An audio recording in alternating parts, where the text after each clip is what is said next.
All right. It's about time we get started.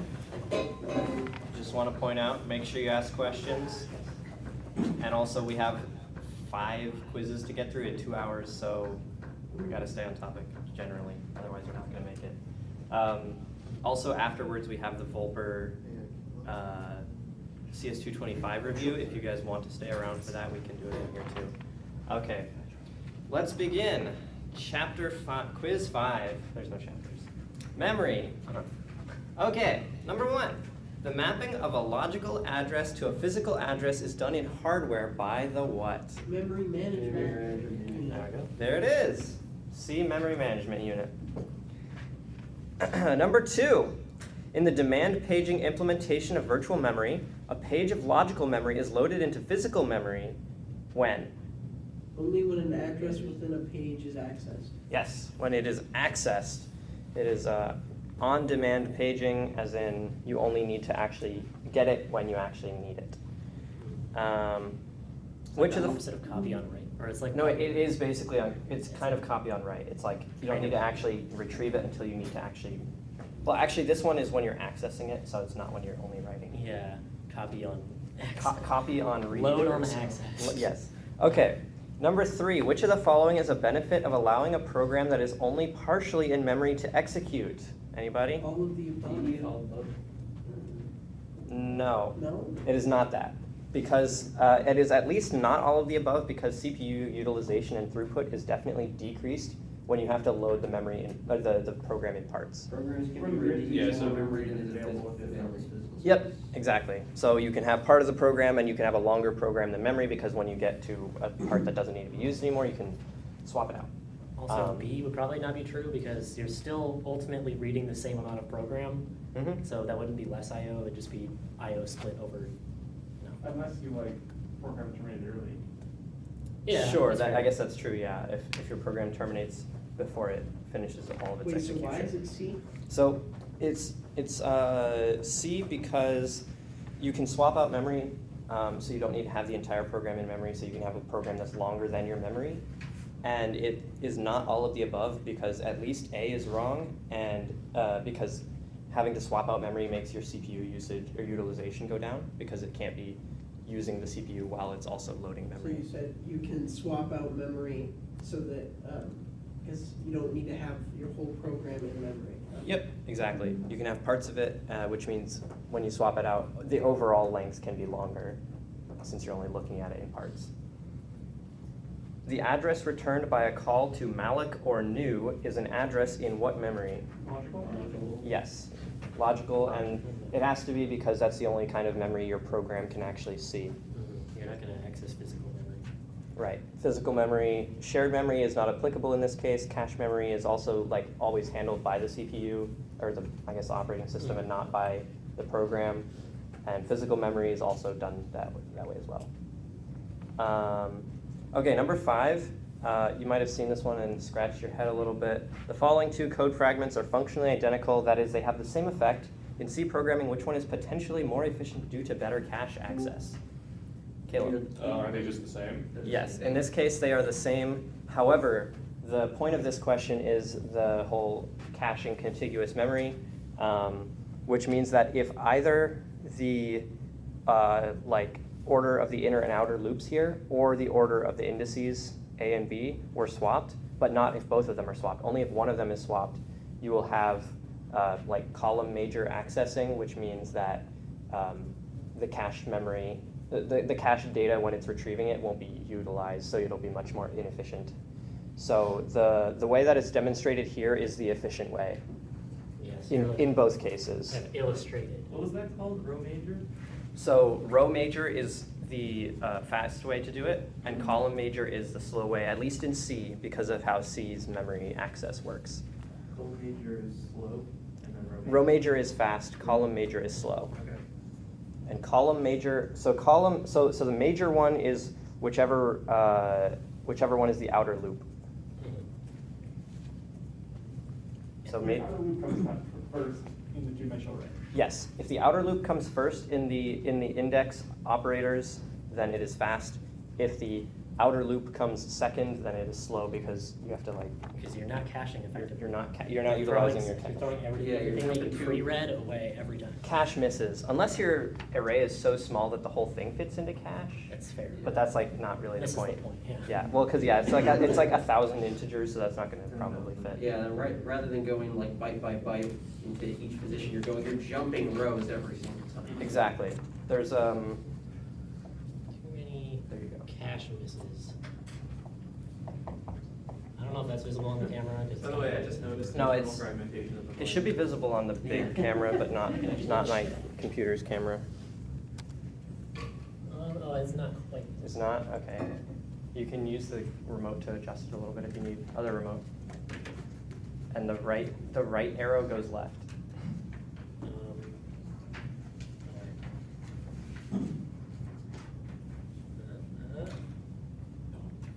Do you know of any call major programming languages off the top of your head? I'm pretty sure GLSL is, Oh, that's. because they use column vectors for matrices. Gotcha. Okay. Number 6. So actually, like the entire OpenGL like That's like environment avoid a is, transpose or something to do with calculation? huh? That's like avoid a transpose or something to do with calculation? I think so. I'm not really sure. At least in C, row major is faster. 6 through 12, a true or false lightning round. Okay, when comparing algorithms for finding available memory, first fit is generally better than fast fit. Oh, it says generally faster, not better. Did I say better? I Generally meant faster. faster than Sorry, best fit. faster. Sorry, not better necessarily. It depends on what you're going for. So, true. As processors get faster and faster, main memory is also improving in speed by the same amount. False. Very false. There's a whole graph he likes to show about how the memory is kind Memory of sucks. He loves like plateaued, and It's the- like, it's like CPU power increases exponentially, but Linear, memory only whatever. increases linearly, right? something like that. Memory has sort of like plateaued, and CPU is still increasing. Okay. In general, virtual memory increases the number of processors that can be resident in the memory in the computer. True or false? True. Pretty sure it's true. Virtual memory is things that are accessed like memory, but are stored on the disk. Yep. And that's So what happens when you put your laptop into hibernate mode. It just takes Yep. all of your RAM, writes it to disk, and then basically shuts off, and then when you turn it back on, it reads all from the disk back what all of your memory was. So it puts it here, and then it just, when you turn it back on, it just puts it back. Windows Yeah. has a thing called the page file, which is where it stores random calculation that runs out. Yep. Kind of shuts all the not important stuff onto that. Mhm. And so those download more RAM programs back in the day, Uh-huh. what they actually did was increase the page file, which would lead your like operating system or port having more RAM. Yeah. Right, yeah. So that's probably the equivalent of the swap partition. Yeah, it is. It is the equivalent of the swap partition in Linux, and in Windows you also have a file called Hibernfile, which is where all your hibernation data is written when you hibernate. All right. So it increases the number of processors processes that can be resident. No, it's fine. Well, you guys see the chat though, Oh, that's true. just in case someone is so confused. Okay, cool. So technically, you're not able to just cram more stuff into the same amount of memory because your memory is limited, but it does increase the number of processes that can be effectively resident in memory, not that they could all be like executed at the same time, because you would have to load them from disk into memory. Okay, linked lists are more likely to cause fragmentation than arrays. False. True, because this is in the context of memory, not disk. Oh. Yeah, sure. I don't know, sure. So yeah, because arrays are contiguous, and this is also, again, talking in terms of memory, not, if you go to the quiz 9 storage, then you get into like internal, external fragmentation on the disk. But since this is the topic memory, I'm assuming it's talking about strictly fragmentation in memory. So linked lists not being contiguous, I feel could cause fragmentation. I don't know. Okay, fragmentation is when you end up with wasted space that is unavailable to use. So it's free space that you still can't use, which means it's wasted on not any data. Right, and so if you allocated a linked list node and it's a small like linked list from CS120 that just has like a number in it, and you're taking up an entire page of memory, Right. So linked list nodes are really good at causing external fragmentation, which we will get to the definition of that in a sec. They can cause external memory really easily. Arrays being contiguous generally don't cause that much fragmentation. Okay. When a victim frame is chosen to be replaced in memory, the frame must always be written to the disk before overwriting the frame in memory. True. False. There is a case where if the page that is loaded into memory, or the frame has not been modified, then you can simply overwrite it, and when you reload it again from the disk, then it will still be the same thing. So you don't have to worry about rewriting it, because it hasn't changed. Yes, so it doesn't always have to be written to the disk. Right. In that particular case. If it says may, then yes, it may be written to the disk. In most cases, it probably will, but it's not always. So if the frame hasn't been modified, then what happens to it again? Then you can just overwrite it, and you don't have to worry about saving it, because you already have a copy of it somewhere on disk that you loaded it from. And then everything's right back with no changes. Exactly. It's just wasted So yeah, I'm sure time. there is always, the notes say the frame may be written to the disk, Exactly. and then, All right, number 11. A computer's physical address space is generally smaller than its logical address space. True. Yes, physical address space is the actual number of physical transistor little things on your Pins and memory stuff. that can store data. Logical is literally just the amount of numbers that can be represented with whatever so like bit number you're using. 2 to the 64. 2 to the 32 or 2 to the 64, depending on your architecture. It's confusing that the N64 is 64-bit, and Yeah. the Commodore 64 is 64-bit and 64 Ks of RAM. True. I did not know the N64 was 64-bit. That's cool. It was, didn't need to be. Yeah, I wouldn't have expected that. All right. Number 12, on a system with demand paging, which we talked about before, a process will experience a high page fault rate when the process begins execution. True. I'm happy to go with true. I have a question mark, so Yeah, honestly. I'm really not sure about this one because. I could, Did you ever explain your I don't wanna butt in. Yeah, no, I you're was good. gonna say, I read somewhere that, it's gonna experience some page faults, and then I said but, and then I'm pretty sure I fell asleep writing it, so I don't know what comes after but. Anybody else? I guess it makes sense, right, because you have to load it from, you have to load the page in. It does- And yeah. Once it's in memory, then it doesn't experience too many more page faults. Right, it does make sense though, because it makes sense because with demand paging, as you get to further and further parts, they're not all loaded in. You're only loading them in as you need them, so you're going to have a higher page fault rate, I guess. I think that could make sense. I'm happy to go with true for that one.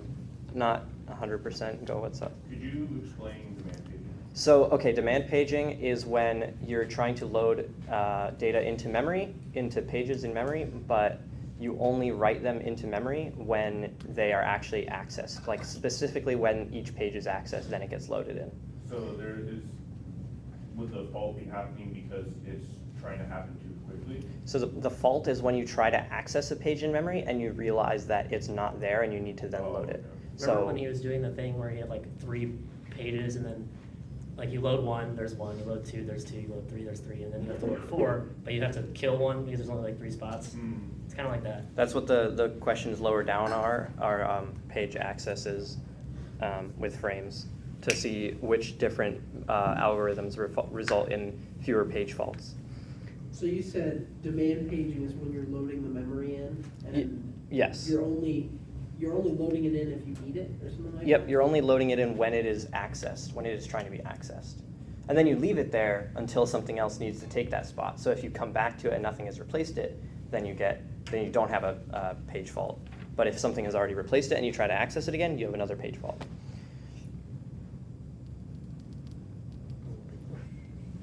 Which then is slower because then you have to go and load it into memory again. Okay, any questions on that section? I'm checking it. You're checking what? Sorry, Alex in the voice chat says, Page fault is when your memory was removed from RAM and you have to load it again. Yes, that is, yep, that's correct. Yep. Oh, okay, the CPU plateaued and memory is still getting faster, but the plateau is still above memory performance. Okay, that makes sense. Ah, fuck, I did it again. I lost the entire screen. RIP. So sorry.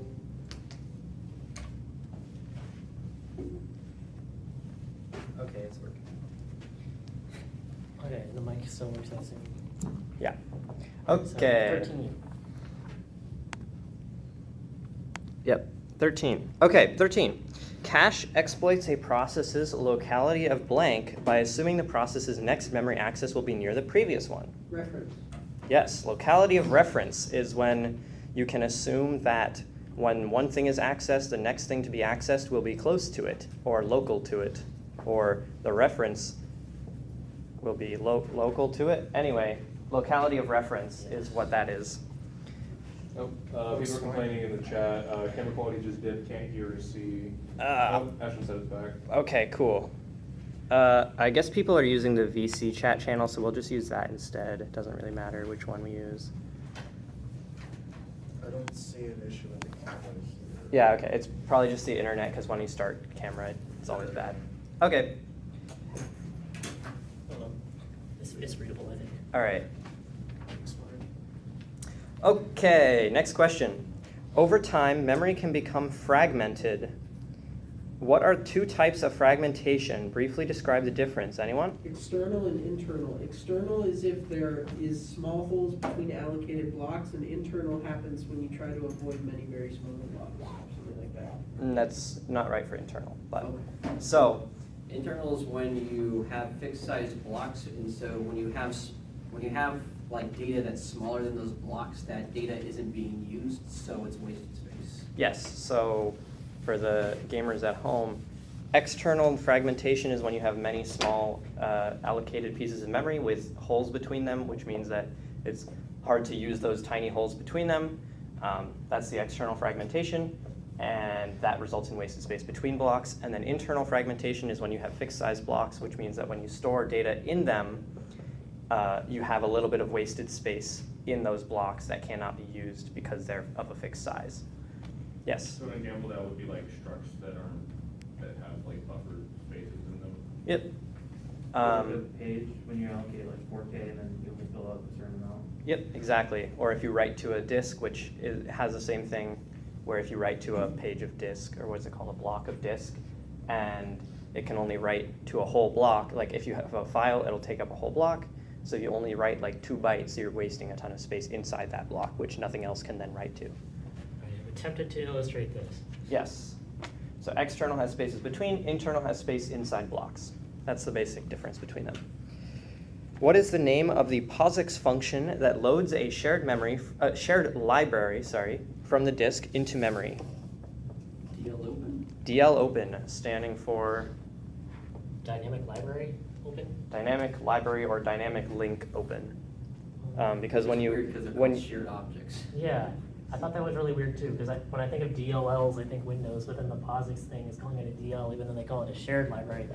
Yep. So Programmers are weird. Yeah. there's also so we're going to be using the VC chat text channel because people have already been using that. So we're just going to use the one that's of its own text channel. Just a question. Yes. Was that in the notes, that POSIX function thing? Yes, so it was hidden in the notes. There was a link, so when it was explaining shared objects and things like that, there was some code that was static linking. Yeah. And then under it, it said, here is some POSIX code that shows dynamic linking. And the POSIX code thing was a link to the code that showed it. And in that source code, it showed the DL open. Wow, You had to dig for it. obnoxious. Yeah, so there was a link to the code that showed that name. It is DL open for dynamic library open or dynamic link open. What's up? So the news is literally just dynamic linking a library, as if Yes. you would with the DLL and those. Yep, exactly. So it's like when you want to load a shared object at runtime, that it will check if there's already a copy in memory, and if there is, then it won't create a new one. It'll just use a shared one. Oh, okay. Does anybody Um, know what the Windows command is for that? Oh, fuck. What, anybody know what the Windows command is? No. Yeah. You should use the GUI in your C code. Yes. It's probably something like open dynamically linked library. Yeah, all like Yeah, camel case. What would be the benefit of opening it during runtime instead of during compile time, other than probably? It allows stuff like plugin architecture, Oh, okay. where you can have a program run and check for like different features, and then if those are there, it'll load them and you can use them, or if it's not, then stuff like that. What he was talking The- about with like Word and the loading in separate like languages. Oh, yeah, Yeah. 'cause you, like, if you don't have Swahili, you still wanna run Word, because you don't Right. care about using Swahili. Yeah. And the other thing is, like he said, for for super commonly used programs like printf or whatever, if you already have a copy of that program loaded into memory, then it'll check at runtime if it's already there, and if it is, it won't reload it. But if you did that at compile time, it would put printf into your executable, and so it would always load it again. You can tell this server predates integrated. Yeah, a lot of servers predate integrated VC text channels. If code or data is in the cache, it's called a cache hit. Cache hit. And if it is not in the cache, it is called a cache miss. Exactly. It's like Battleship. You're like, I think there's data here. I'm going to call it. And then they're like hit or miss. Cache hit or cache miss. If it is there or if it is not. Blank allows the parent and child processes to initially share the same pages, but when either process modifies a page, a copy of the shared page is created. Copy on the right. Yes, the copy on write structure system Pattern? that's the word, thank you. Copy on write pattern allows copying to only actually be performed, a deep copying to only be performed when any data is modified. And otherwise it just does a shallow copy because it doesn't need to do anything else. Blank occurs when a processor spends more time paging than executing. Thrashing. It's like when you're swimming and you spend more energy trying to keep your head above the water than you do actually getting to shore. You're thrashing around. Or whatever. You're drowning, yes. Well, yeah, pretty much that's what it is your processor is drowning and it goes really slowly. It dies. Drowning in memory. Yeah. No, drowning in not enough memory. It's drowning in a puddle of memory. Yeah. Blank binding is the method of binding instructions and data to memory performed by most general purpose operating systems. Execution? Execution what? Execution binding? Or no, wait, hang on. Execution time binding. Time, So it binds the data to memory at execution time instead of, so the binding is when you determine what addresses your program is going to take up. So there's, compile time binding. That's like on a really like old computers where basically like DOS when you could only run one program at a time. It's like, well, I know I have access to all memory on the system, so I'm just going to choose where I want my variables to be in memory because I can do that. Whereas now, with operating systems, multitasking and stuff, where your instructions and data are stored in memory is determined at execution time. Yep, and there's one in between, load time binding, I think. Maybe. But it means that you can't have your program be in multiple different parts of memory at the same time. And it results in, I believe, internal fragmentation or something, where programs have to be put like one after another, or maybe it's external. It results in some fragmentation where, like, oh, this program was unloaded, but now there's just a big gap between programs. So we use execution time binding, where programs can be scattered throughout memory however they want. Okay, now we're gonna do some. Why did we go over that? I don't recall. I don't remember when we went over that, Oh. but it's in the notes. Okay, these are the big boys. So we've got 21. Suppose we have the following. 20. Oh, I skipped it. Whoops. Oh, yeah. Okay, 20. Sure. Same question, though. Okay, we have the following page accesses, and there are 3 frames within our system. Using the FIFO replacement algorithm, what is the number of page faults for the given reference string? So the way this works is that you have so many frames. Wait, is it frames? 3 frames. Yeah, we have so many frames, and we're trying to access all these pages of memory we're trying to load these all into memory, into frames of memory, and anytime we fill up all the frames of memory, we have to choose one to replace, and the different algorithms determine what we choose to replace. So in the case of FIFO, we treat all the pages as being in a FIFO data structure, where the one that was, what is it? The what, First in, first out. they shift, they shift cyclically and get replaced. So I wrote all the frames that it's trying to access in a column. So they're gonna happen in this order, and there's 3 frames. So essentially, you did this in class too. What's gonna happen is, we assume there's nothing, right? Mhm. So we want frame 1, so we load frame 1. Cool. That was a miss, right? Technically, because you had That to is put a something miss. in memory. So we So mark, just mark it with like an X on the right or something. There you go. Okay. Then we Because, want to. because it wasn't already in Yeah. memory. Since you had to, it wasn't there, so you had to go load it. We want to access 2, 2 is not in here, so we have to go access 2, which is also a miss, but now it's there. We want to access 3, so we also missed 3, but we have now placed it. Then we want to access 2, it's already there, so that's all good. So nothing changes and there's no miss. Yep, no miss, 2 was already there, so we just, access it. Same for 3 again, 3 was already there. 4, that's a problem. So we're gonna miss, and we have to load in 4. The algorithm is FIFO, so whatever was the first one in is the first one out. So 1 is gonna get axed, replaced with 4. And then this Wait, is what the frame is. doesn't it shift 2 and 3 over and Doesn't then it 4 goes on push the it? right? Oh yeah, I was just gonna do that Yeah. mentally, but that makes a lot more sense. Yeah, so 2 and 3 will get shifted up, so now 2 is the first Yeah, one 2 because is the it is the Next to get deleted. one that was loaded in first, and 4 is now the last one. So the 2 and 3 shifted from here to here. Yes. Then we access 2, 2 is there, fine. 3 is still there, so that's all cool. 2 is still there, so that's all cool. And then we're looking for 1, that's a miss, and we're gonna have to destroy this 2 to put the 1 there. No. 3 and 4 get It's shifted. 3, 3 and 4, 4 get 3, 4, shifted, and then 1. and 1 goes on the right because it's a The FIFO. way that I 3, think of it 4, 1, there we go. is, I think of an endless conveyor belt. So something Yep. gets put on, something drops off the end, and then it just Mhm. keeps going. That's a good way to think about it, conveyor belt, where you put new things on one end and the old stuff falls off the end. Yeah. Yeah, what's up? If anyone here has read Homestuck. Oh, no.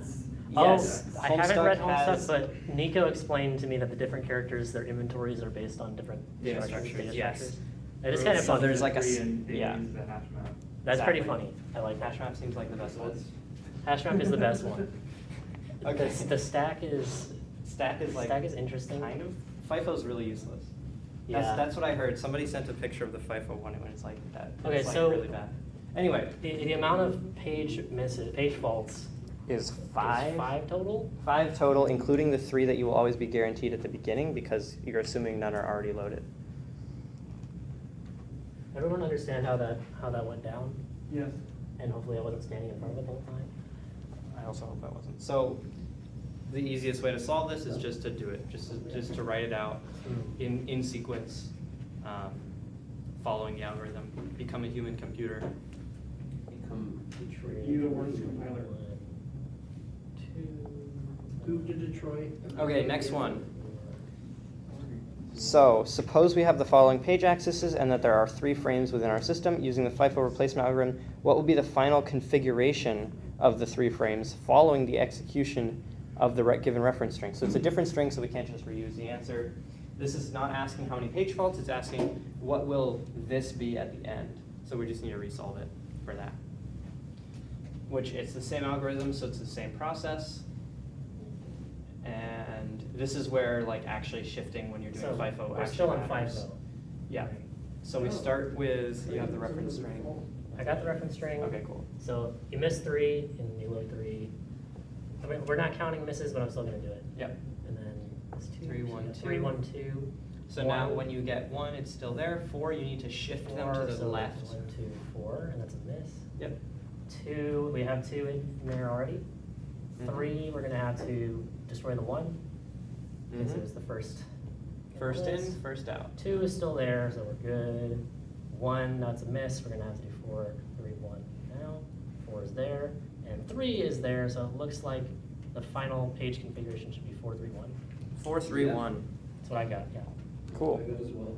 Yep, and that's because when you have the FIFO, everything is shifting left when you, or yeah, shifting when you put in ones that you have not already had.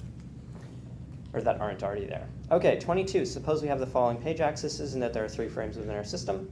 Using the least recently used replacement algorithm, what is the number of page faults for the given reference string? So least recently used is where you keep track. So it's sort of like FIFO, except that if you access one that is already in, it is not a page fault, but you also shift it to the back of the FIFO. So you move it as if it was brought in with a page miss, but or page fault. Sorry, page fault or whatever it's called, but you don't actually. It's not actually a page fault. So we're finding page faults. Page again? fault number. So you have 3, 3, 1, 2, 3, 1, 2, and then you have and 1. 1, and then so least recently used. That means this would get pushed to the end. Yep. If you access it, so that'd be 3, 2, 1 because it was recently used. So we don't want to get rid of it. And then so 4, that's a miss, and we're gonna take away the least recently used 1, which was 3. Yeah. So that's gonna be It's going to be 2, 2, 1, 4. 2, 1. And that is a page miss because 4 wasn't there. Yes. Now 2 gets shifted to the back, so you get 1, 4, 2, because 2 is now the most recently used. So it's recently used. And then 3 is a miss, and we're gonna take away the least recently used 1, which was a 1. 2 is getting accessed, so it's gonna be moved to the end because it was recently used. 1 is a miss, we're gonna take away that 4 there. 4 is a miss, gonna take away the 3, so it should be 2, 1, 4. And then 3 was a miss, so it should be 1, 4, 3. And how many page faults appears to be, what is it? 1, 2, 3, 4, 5, 6, 7, 8. 8. So we have 8, which is actually worse than this one, but that's also because it's a different order, so you can't directly compare them because the order actually determines. Anybody do this themselves and verify it? Yes. I got Okay, it. cool. Cool.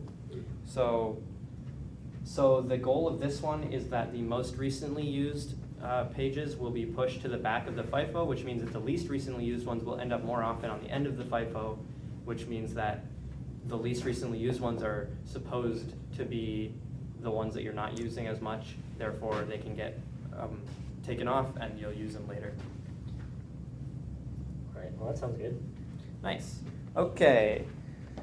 Suppose a certain computer has a 12-bit memory addresses. If the size of a physical frame of memory is 32 bytes, what is the maximum number of frames in memory? And this is just some math. Anybody know? Is it 2? 2. Where'd you get 2 from? Oh wait, no, it's 12-bit, not 12-bit. No, I'm stupid, never mind. Ignore what I It's said. definitely a power of 2. So it is powers of 2 math. So 12 bits means that you have 2 to the 12th possible addresses.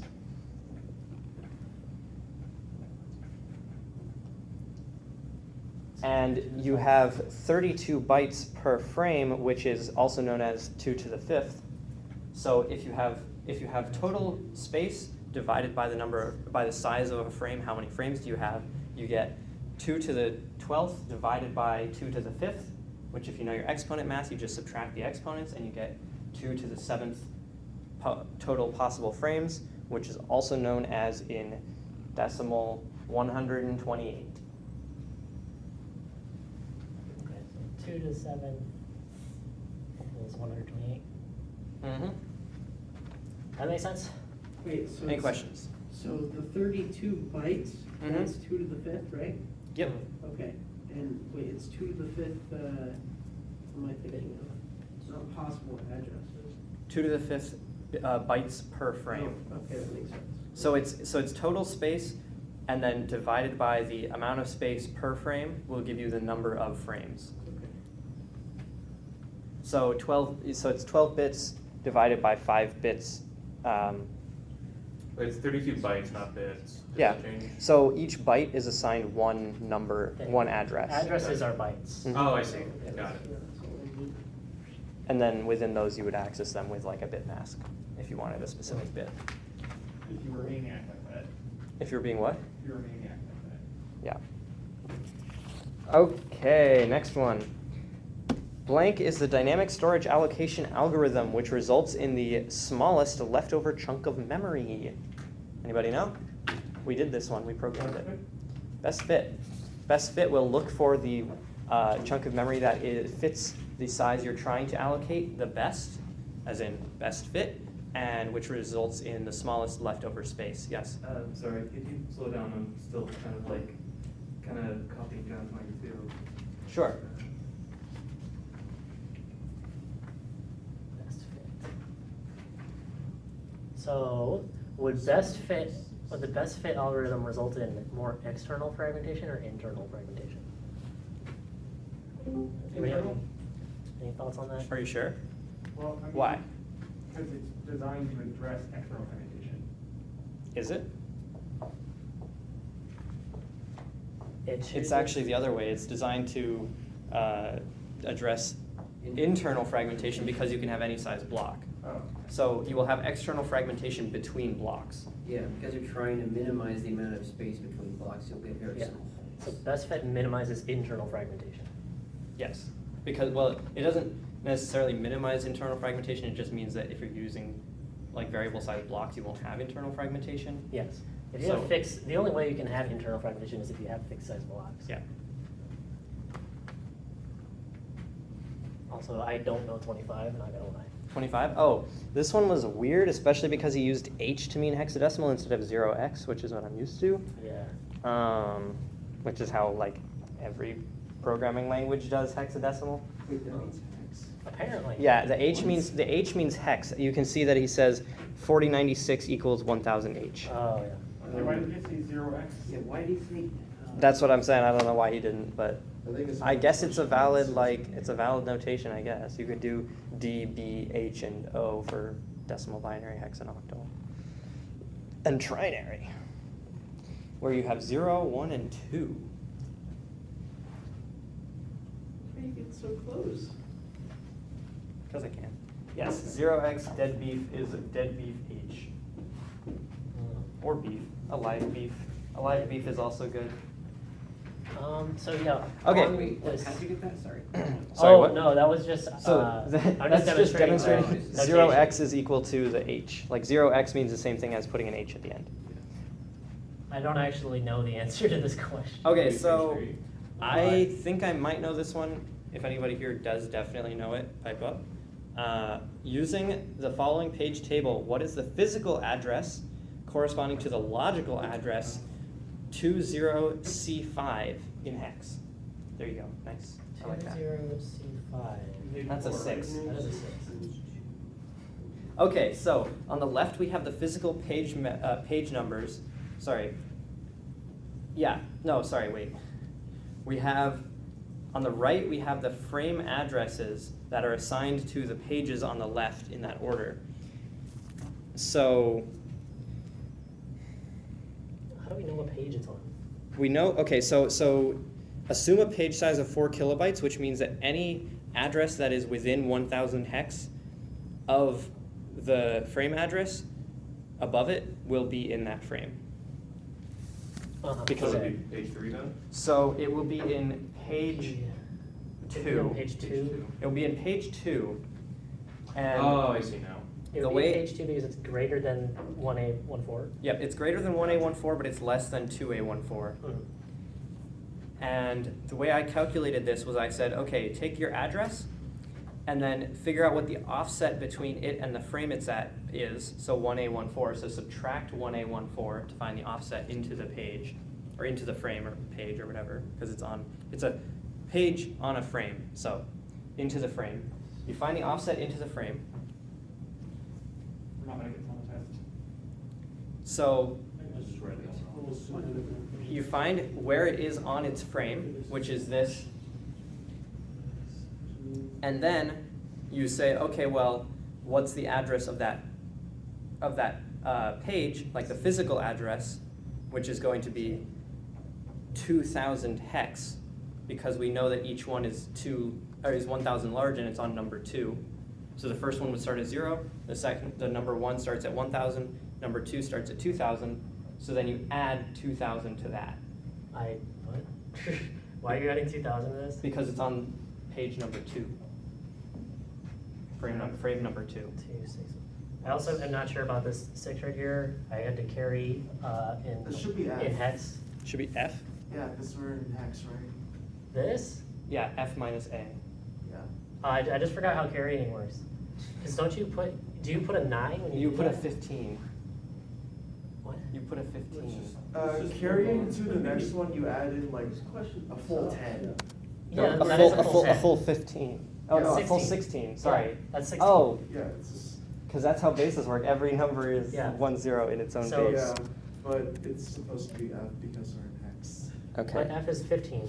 Okay, since it's 10 asking is for the number 16. of page faults, and 1 0 is that each 16. time we had to get rid of something in memory? I don't know, but if anybody wants to verify. 1 0 is A, so. Yes, so Ashlyn, page faults are the same as, in concept, the same as cache misses. Just how like demand aging is conceptually similar to copy on write. Yes. So, yes, Nico, so it's 2 to the address size will give you the total space, and then when you divide that by the frame size, it gives you the number of frames.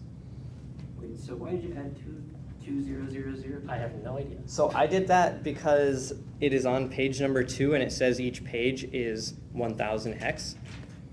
So if you're going to find it, because if you just did 06V1, that's saying, oh, it's in the first page, or it's in page 0, because it's asking for the physical address. What's the physical address?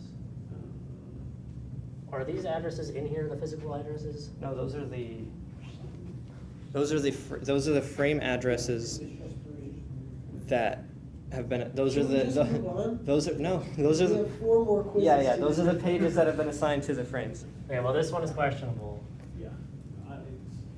I If just. he puts it on there, just It's a write-off. storm his desk. And, No, if it's being put on there, I'm Yeah. gonna ask Blue myself. Okay, so anyway, yeah, let's move on. Okay. Yep. We will move on. In the following function, which variables are allocated on the stack and which ones are on the heap? Anybody want to go for it? N is on the stack, N is on the stack. What about pi? also on the Yep. stack. Yep. What about star A? That's on the heap, Yes. What about I? on the stack, Stack. What about X? Stack. also on the stack. Correct. What about A? Heap. A is on the heap. A is on the stack, star A is on the heap. The pointer itself is stored on the stack. So the pointer as the number that Oh, holds yeah, the address the is stored on the dereference of stack. A is- And then when you dereference A, that's on the heap. So A is on the stack, star A is on the heap. Yes. Okay, so that should be it for this quiz. Can the camera see? But everything except the star is on the stack. Yep, Yes. If it has a star, it's on the heap because you have to dereference to get to it. Actually, that's not true. You can have you can have dereference things that are on the stack. Yeah, you can. If you do like But if int it's- I equals 4. If it int is something that pointer. comes from new or malloc, then it's on the heap. Okay. Anybody want to like, is the camera quality good enough where this is being, because you're recording on your phone too, right? Yeah, I'm just gonna check it, actually, my phone. Anybody want to take a picture of this or anything? We're gonna move on to the next quiz. Okay, the phone recording isn't getting the very left, but it's getting most of it. It's getting everything on the right side forward. Okay, Okay. last chance.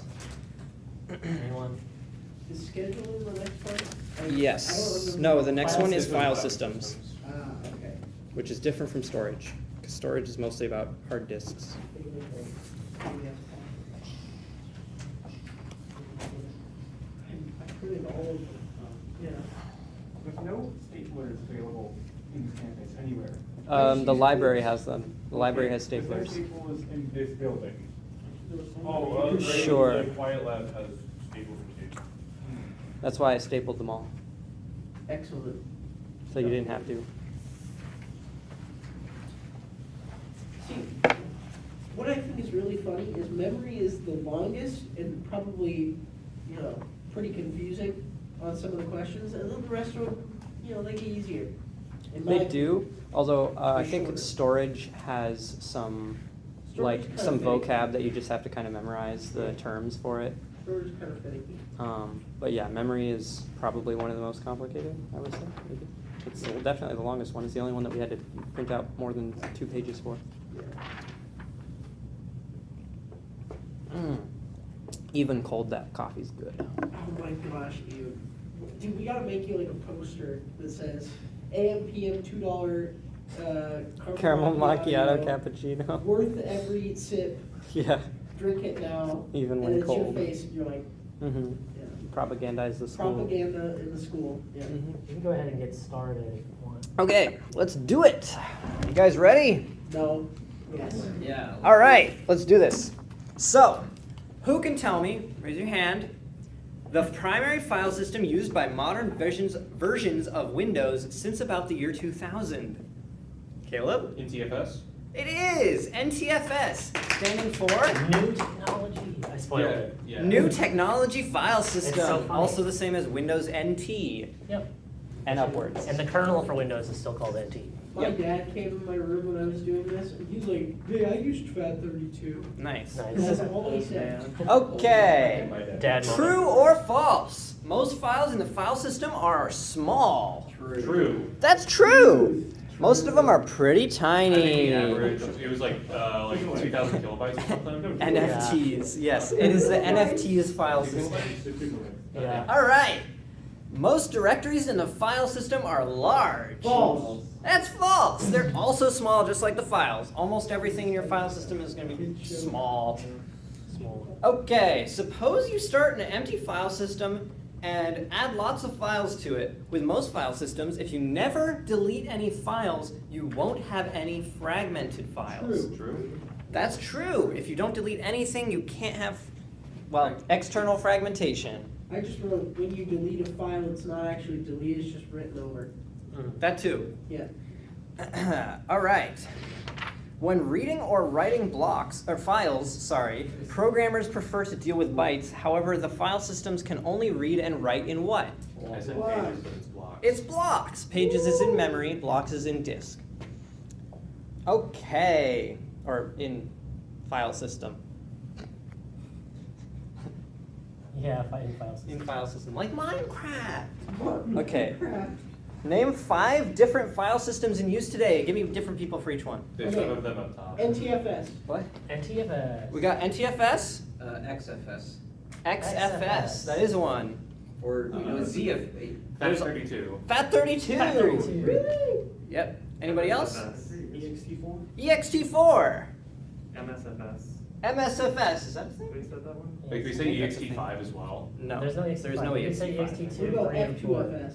Oh yeah. F2FS, flash-friendly file system, which it could just be F3S, but whatever. I was about to say ZFS, but. ZFS is one. So if you guys want the easiest way to remember, like, how many do we need? 5? Yeah, you get EXT4, EXT2, 3, 4. 2, 3, 4, FAT, and FAT32. Yeah.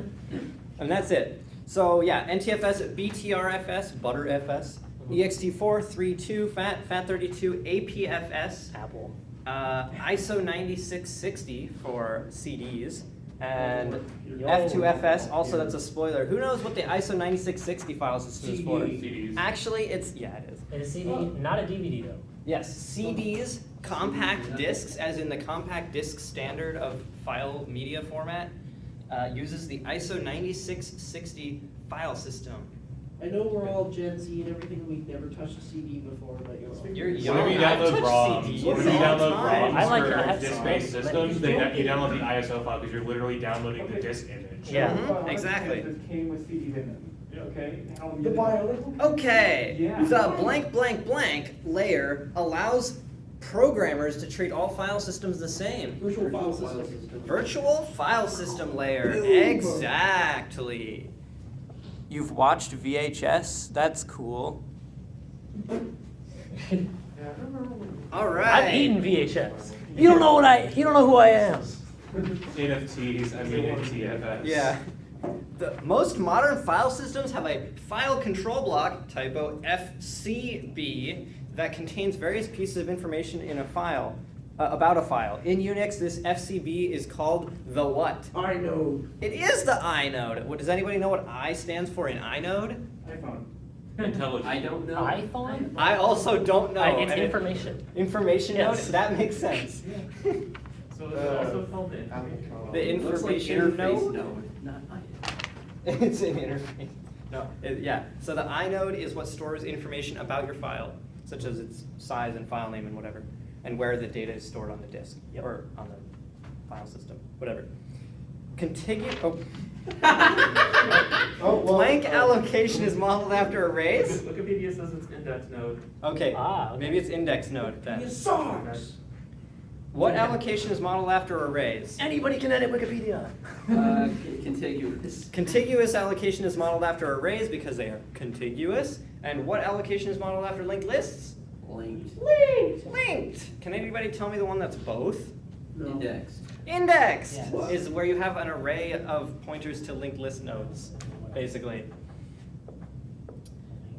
So contiguous because arrays are contiguous, they're all in one chunk, and linked because linked lists are linked to each other even if they're not contiguous. We're gonna have, I wanna have like at least 2 answers for this next one. Sometimes a file system becomes full, in quotation marks, meaning you can't create any more new files, even though there are many available disk blocks. What could cause this to happen? Caleb? External fragmentation. What do you mean by that? So like you have like a bunch of different like blocks. You have a lot of blocks in memory, but they're not in the right place. So Mhm. there's not enough contiguous memory to write to. There you go, yep. If there's not enough contiguous memory to write the size that you want. Contiguous storage. Or yes. Not enough contiguous space to write the file size that you want. Anybody else know a different reason? I was gonna say directories, but. Yeah, not have directory. Oh, him. Oh. Not enough directory entries. Yeah. Your file system can store a fixed number of directory entries, can being the keyword there. Store a fixed number of directory entries, and if you have too many different small files, you can have wasted space, but no more directory entries to store more files with. Suppose, Sorry, What's what was up? the other thing that you said? the other, so the Not two enough reasons, contiguous something? not enough contiguous space to store whatever file size you're trying to store, assuming your system can't fragment into multiple smaller blocks. Or if you run out of directory entries in your file system, there might be other reasons, I don't know any others. This one's definitely the more reliable answer. Yes, not enough directory entries. All right, suppose you have a FAT-like file system with 64 directory entries and 256 data blocks. Each data block is 1024 bytes in size. The maximum number of files that this system can hold is 64? 64, because you have 64 directory entries. And what is the maximum file size? Anybody know? You don't have Seems to. like a trick question, you but don't- 256.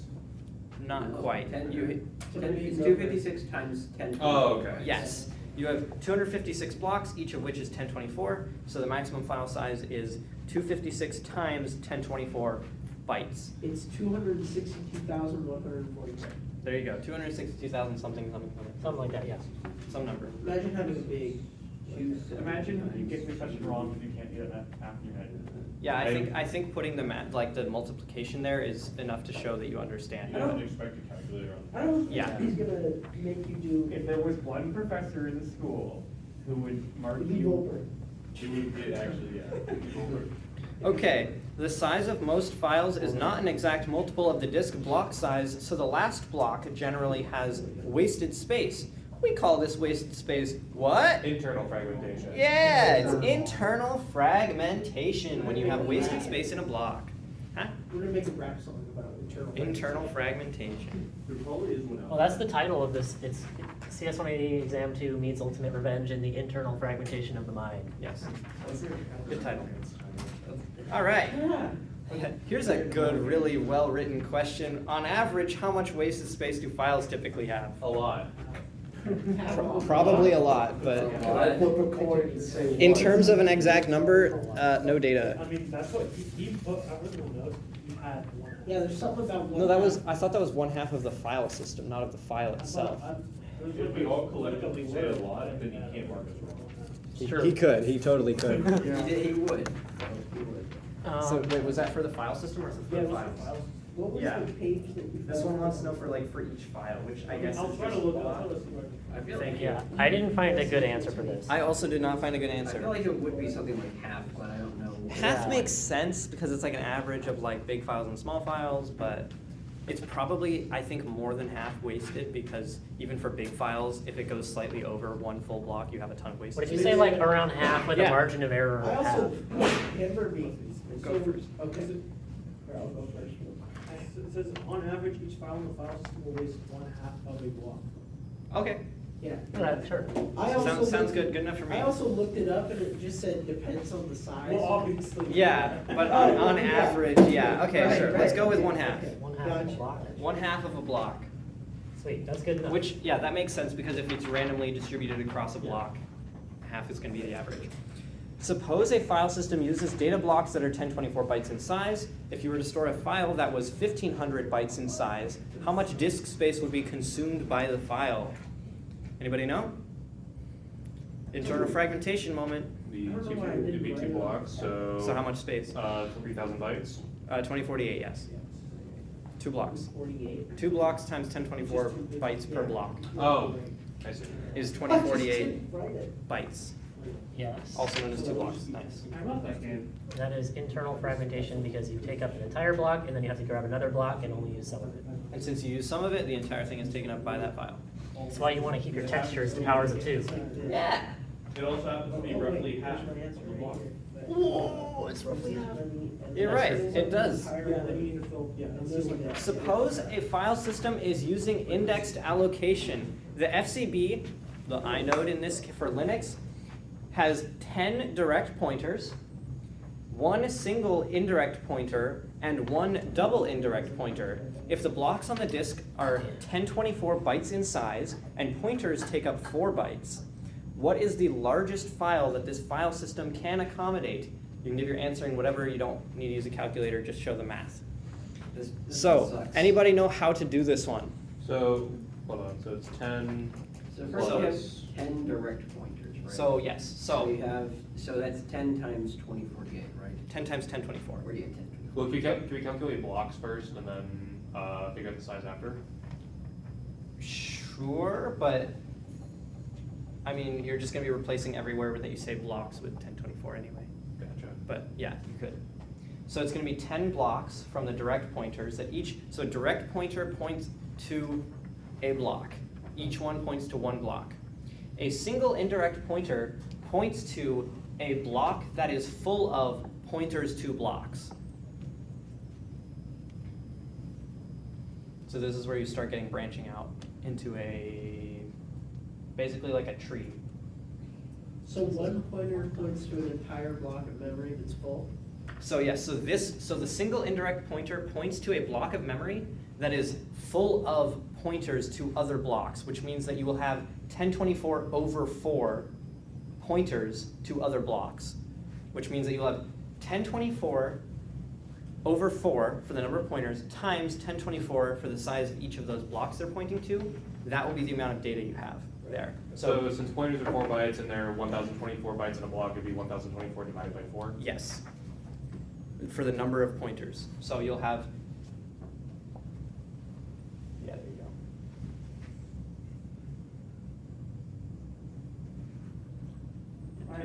Yeah, Can you so- write that in equations? Yeah, he's gonna write that out as soon as he's done drawing the So- diagram. So here's a diagram. You have one block that is full of pointers to other blocks. Here you have just pointers to blocks. Here you have a single pointer to a block that is full of pointers that then each point to their own blocks. So you get 1024 over 4 for the number of pointers times 1024 bytes for the size of each block that those pointers are pointing to. Now, for the next one, double indirect pointer, you have one double indirect pointer. This means you have a pointer to this thing where you have pointers to other blocks, but also each of these blocks is this again. You have another layer. So it's going to be, So it's 256 pointers to pointer blocks that each contain 256 pointers to data blocks. exactly. So you'll have another layer of blocks that only contain pointers, and then those ones will point to their own blocks. So this will result in 1024 over 4 for the first one times 1024 over 4 for the second layer times 1024 for the size of each block. So each layer that you add, so if you asked about triple indirect pointers, you add another factor of however many pointers each block can hold, which is 1024 over 4 in this case. 1024B? That's bytes. Oh, my bad. Which is supposed to be a capital B. It's supposed to be a capital B? Yeah. Yeah, so this is the number of pointers. There's 10 direct pointers, which is 10 blocks. And then there's one single indirect pointer, which is 1 times. This is how big is the block divided by how many pointers, or how big is the pointer? So that's how many pointers can you fit, times that many blocks.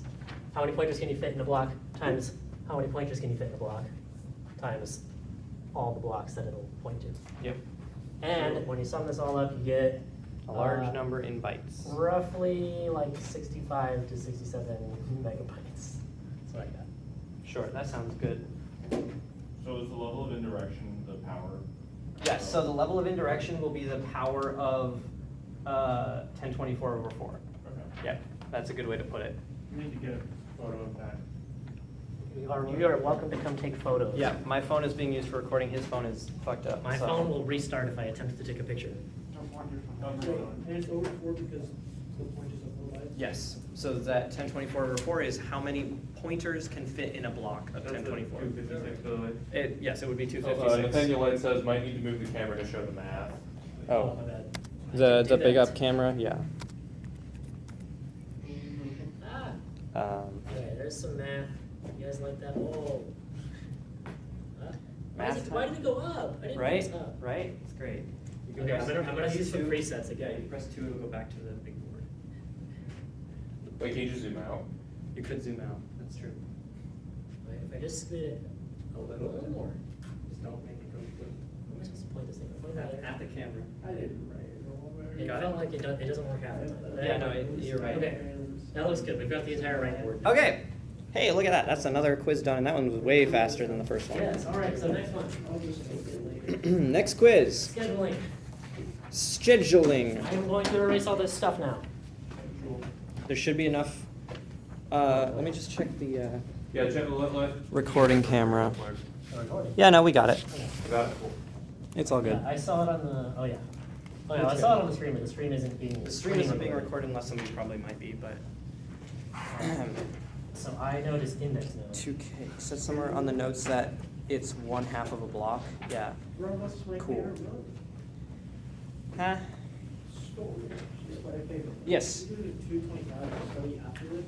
yes, the 225 study starts at 3, that's with Volper, so, what's up? Oh, I thought you moved, how long did it go? Almost like Monday. Don't know. I thought you moved it to Monday. Oh, did he move it? He might have moved it, I don't Yeah, remember. I think it's Monday, I could be wrong. You said, Yeah. Yeah, because you said no one had a final during that time, so. Okay, cool. It should be around. What is your guys' fun? Wednesday? Yeah, no, that 225 is Monday. Are you not in 225? No. They're gonna take it during the summer. It's just 170 again. Pretty much, except more focus on the STL. Yeah. STL and like templates.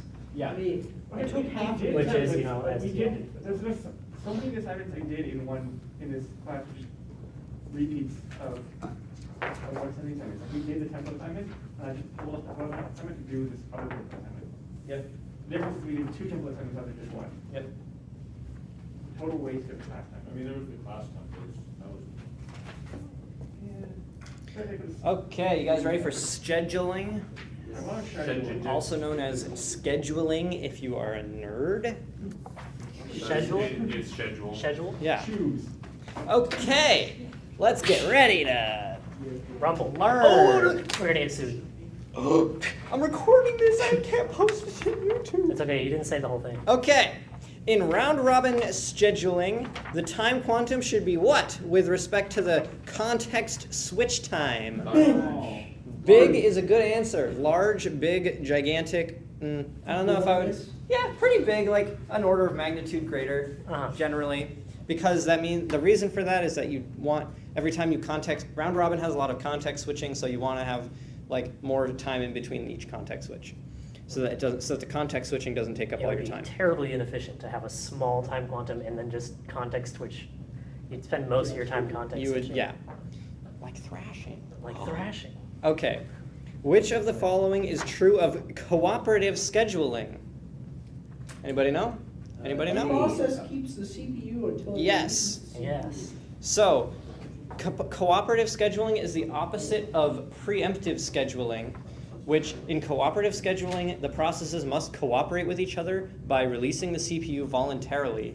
In preemptive scheduling, the CPU or the system is able to kick processes off the CPU to let other processes run. Cooperative scheduling is why Apple almost died in the 90s.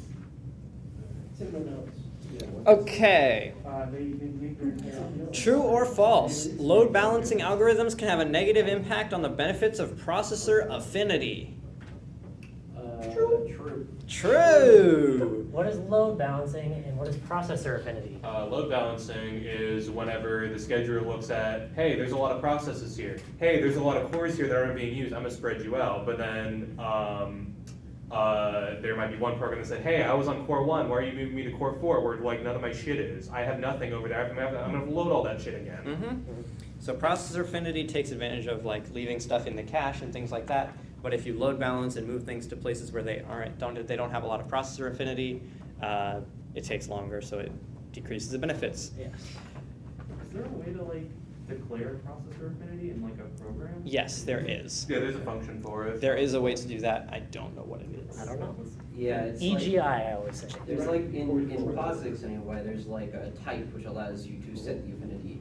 Cool. Nice. Okay.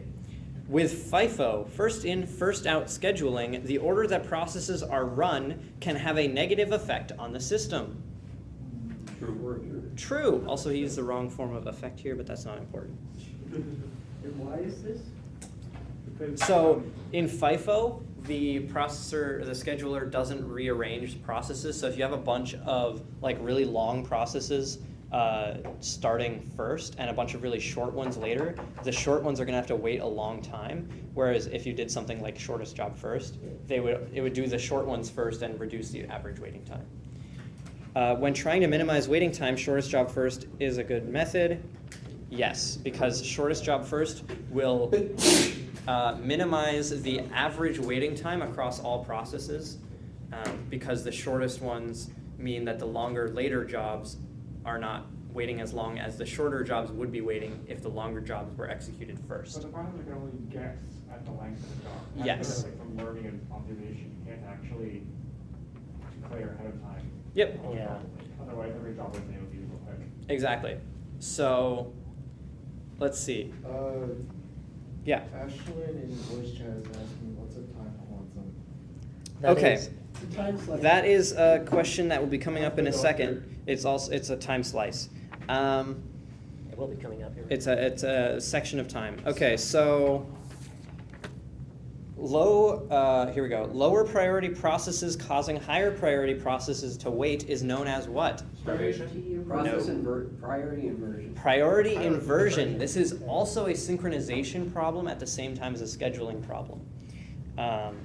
It's when a low priority process holds a resource that a high priority process is waiting on, but since the high priority process has a higher priority than the low one, it won't give up the CPU to let the lower priority one release the resource that it needs. So it'll stay stuck. And it's priority inversion because it's effectively the low priority thing is blocking the high priority thing, which shouldn't happen. So their priorities are kind of inverted. Blank is how many jobs or processes are completed in a given time. Throughput, how many things you can put through the processor. I love English. Yeah, Is throughput all one word or? throughput is one word. I love English. Huh? You could. You probably could, but it doesn't really matter. I Googled it, so That's good. how big it is. Or, shit, never mind. I'm stupid. All right. A very large time quantum, for example, infinity, makes round-robin scheduling the same as what scheduling algorithm? SJF. Wait. First come, first serve. That's what I meant to say. Because round robin could still be, well, no, it wouldn't be cooperative, but it would be the same as first come, first serve, because if that time allotted in round robin, where you have just a bunch of small periods of time that each one gets rotated out, Ashland is what different than FIFO? It's the same thing. Yes. Oh, and first FCFS. come, first It is served. effectively a FIFO, where the first ones in get executed Yeah. first and are then out first. I actually wrote FIFO and then scratched it out and wrote FCFS because yeah, they're pretty much the same thing. I don't know. They are. The FCSS uses the FIFO algorithm. Yeah. Yes. So it's like, it's almost the same thing. Just change out the C It's just with the the name. S. Yeah. And put an IFO in it, yeah. Yeah, Yeah. exactly what it is. Yeah. So if you make those round robin rounds long, then it's just going to let them execute to completion. So the same as FCFS. FCFS or FIFO? FCFS is the same. Oh yeah, FCFS is the name of the scheduling algorithm. FIFO is the data structure it's modeled after. Okay. He wants FCFS for the structure. I mean, sorry, for the For the algorithm. scheduling algorithm is FCFS. Yes. Okay. Blank scheduling is approximated by predicting the next CPU burst by averaging the lengths of previous CPU bursts, as you mentioned before. Which one is this? SJF. Shortest job. What does it stand for? Shortest job first. Shortest job first. Yeah. Shortest job first. So I see. shortest job first says, I've seen you before. How long did you take last time? And average of all the times you took the last times you ran, that's probably about how long you're going to take. So if you're shorter, I'll put you first, so everything has a decreased waiting time. It's also referred to as preemptive shortest job first because of the way that it has to assume. Preemptive? What's not? There is not preemptive shortest job first. What does that one do? I thought Future preemptive. Wow. Wait, preemptive. Preemptive- Preemptive is when it can get kicked off Visionary. the processor, right? Yeah, well, wouldn't that be what shortest?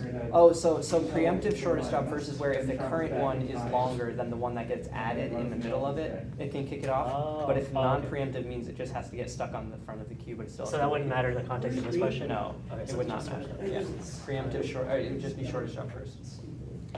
Because any shortest job first is going, so preempting is the opposite of like cooperating, Uh-huh. I think. Yeah. I looked up what preemptive scheduling was to figure this out. Frist. Okay. The ability to specify on which CPU or core a thread or process can execute is called processor affinity, because it will form an affinity with a processor where it's better at performing on that processor core. Okay, most modern preemptive operating systems use which scheduling algorithm? Multi-level feedback scheduling? Yes, multi-level feedback queue. QUEUE. QUEUE. Q followed by a bunch of Q letters. Yeah. You could literally just put the letter Q and you might as well be the same thing. Multi-level feedback queue is the one that most, except for Linux, uses. What does current Linux kernel use?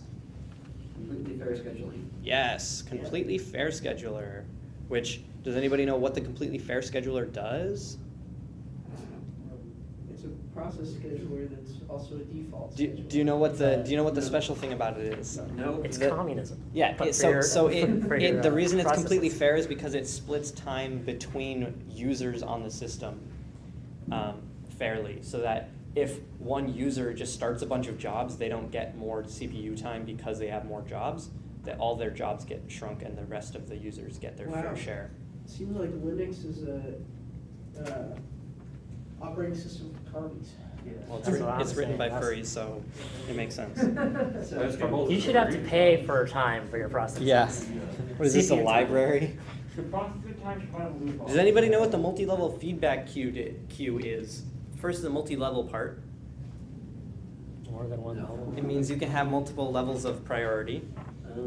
And does anybody know what the feedback part is? It means that if a process is very I/O bound, then it can be moved up artificially in priority because the processor doesn't actually have to do a lot for it. And if it is CPU bound, it can be moved down in priority because the CPU has to work hard to execute it. Okay. So there is feedback to how the process actually performs in terms of how long it will take the future times that it executes. Okay. So that's multi-level feedback. Q is like Windows and Mac use that, I think. Because Mac has its own kernel, right? Sure. It doesn't use the Linux kernel. No. Yeah, otherwise it'd be Linux. Yeah. Okay. What is Uh, a kernel? What? I don't know. Go on. Go on. It's like probably something wacky, like the seed for the apple. Each running task is allotted a time slice or what? Quantum. Yeah, like quantum mechanics, because time.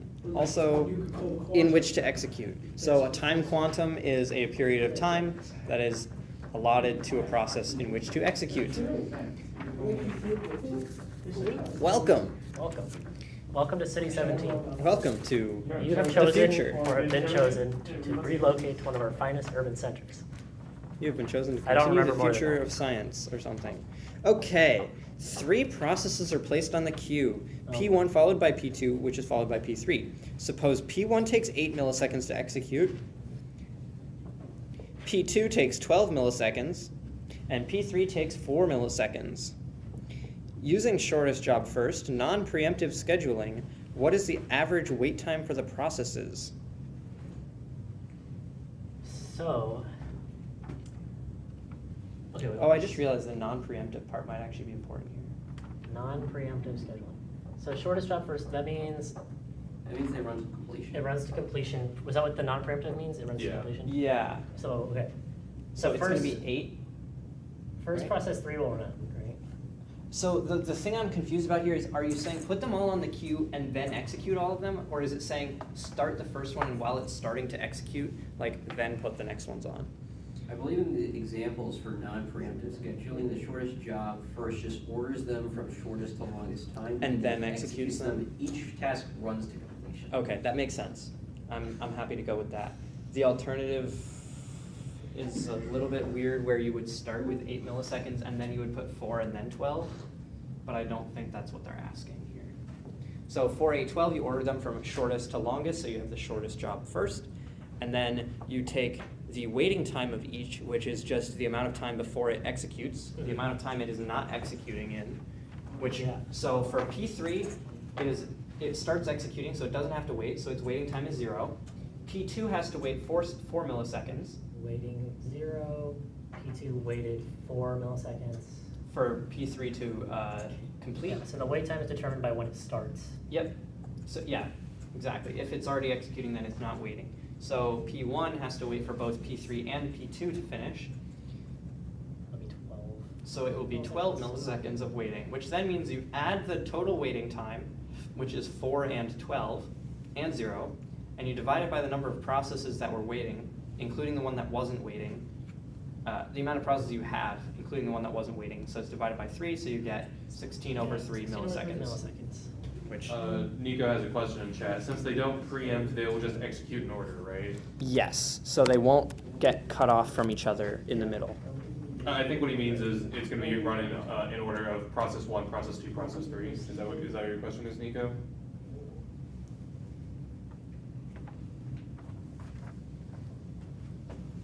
That's what I thought. Oh, so the non-preemptive thing.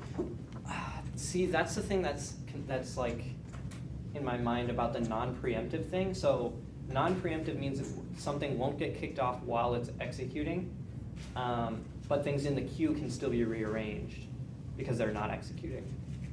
So the non-preemptive part of this might be, I kind of want to look this up. The non-preemptive part might be that you start with P1 and then you rearrange the other ones while they're waiting. Oh, okay, my computer's almost dead, by the way. Okay, so So in that Wait, case, it it is. would be P1, P3, P2. I don't, I'm just gonna make in a all the little website note. though, it doesn't do that. It doesn't. Is there an example for non-preemptive? Yes, there is. Okay, And cool. it shows it rearranges them in the order from shortest to largest. It doesn't take P1 first and then rearrange the other two. Okay, cool. So it is P3, P2, P1? Yes. Okay, cool. P3, P1, P2, because it's 4, 8, 12. That makes sense. Okay. Oh yeah, you switched P1 and P2. This should just be labeled 1 and not labeled 2. Oh, yeah, my bad. What I did is. Yeah. There you go. Okay, next one. Same jobs again are placed in the same order, or are placed in the order 1, 2, and 3. Same order. No, sorry. Yes, same order, same amount of time for each.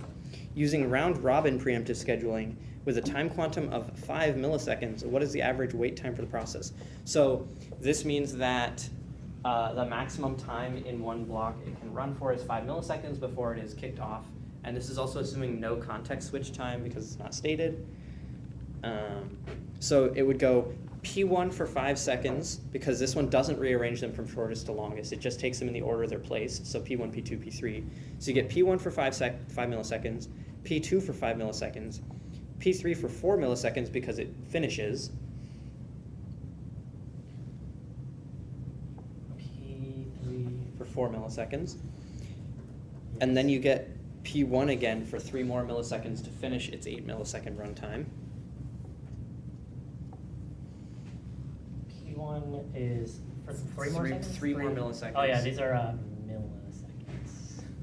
Lol. I already went too far. Okay. Is that one finished? And Yep. then And then P2 gets to do another block of 5 milliseconds and then another block of 2, or it could just be 7, it doesn't matter. It depends on what your round robin is actually doing. Some round robins will just I mean, the order of these isn't gonna matter for the averages. yeah, it will. So we're Maybe. still determining a Yeah. wait time based on when the process starts? The order should still matter. Oh.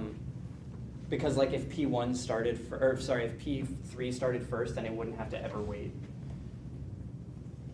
So the way you do this is you count up the amount of time for each one when it is not executing. So for P1, you would say, okay, well, it's not waiting here. It is waiting here, and it's waiting for 9 milliseconds. P1 wait. So it's okay, so anytime that it waited, yeah. Anytime that it waits. So P1 waits for 9 milliseconds because of these two here. P2 waits for 5 milliseconds plus 7 milliseconds here. And then it doesn't wait here because it's executing both times. So it's 5 plus 7, so it's 12 milliseconds. I'm gonna write out all the numbers. This is 5 plus 4 equals 9. Yep. This one is 5 plus 4 plus 3 is 12. And then P3 is 5 plus 5 is 10.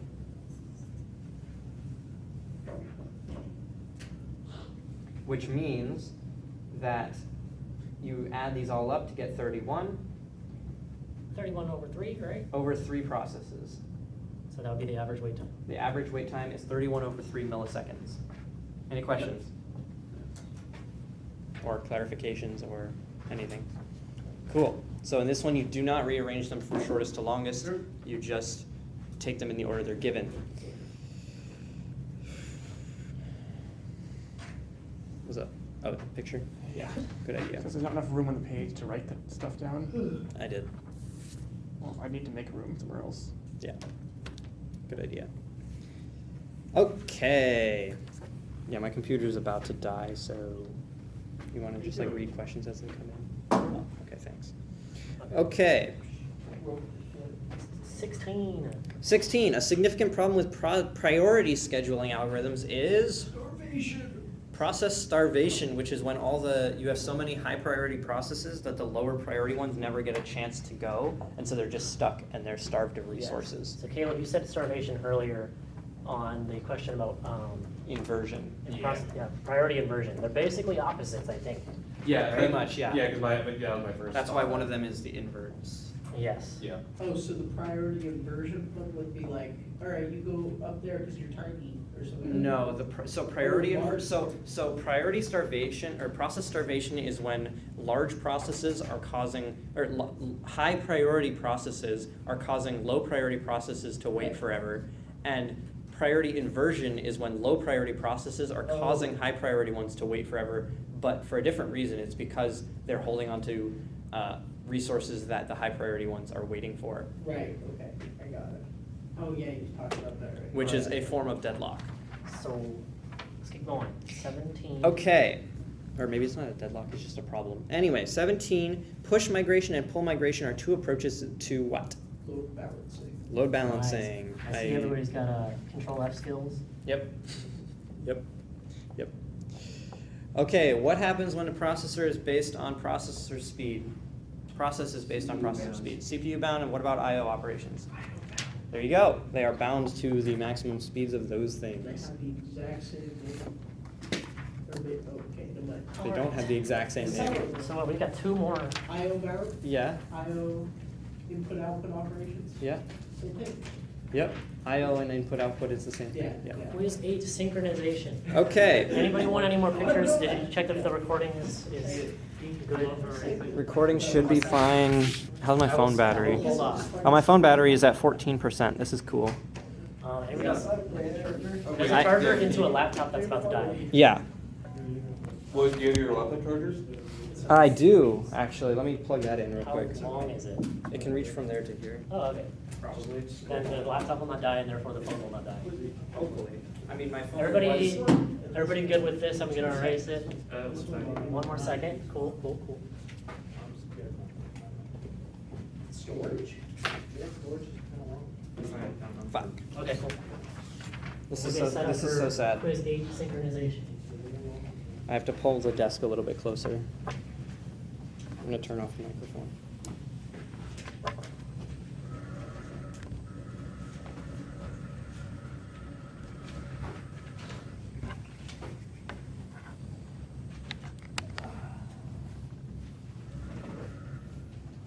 Okay, now I have to make sure the recording is still good.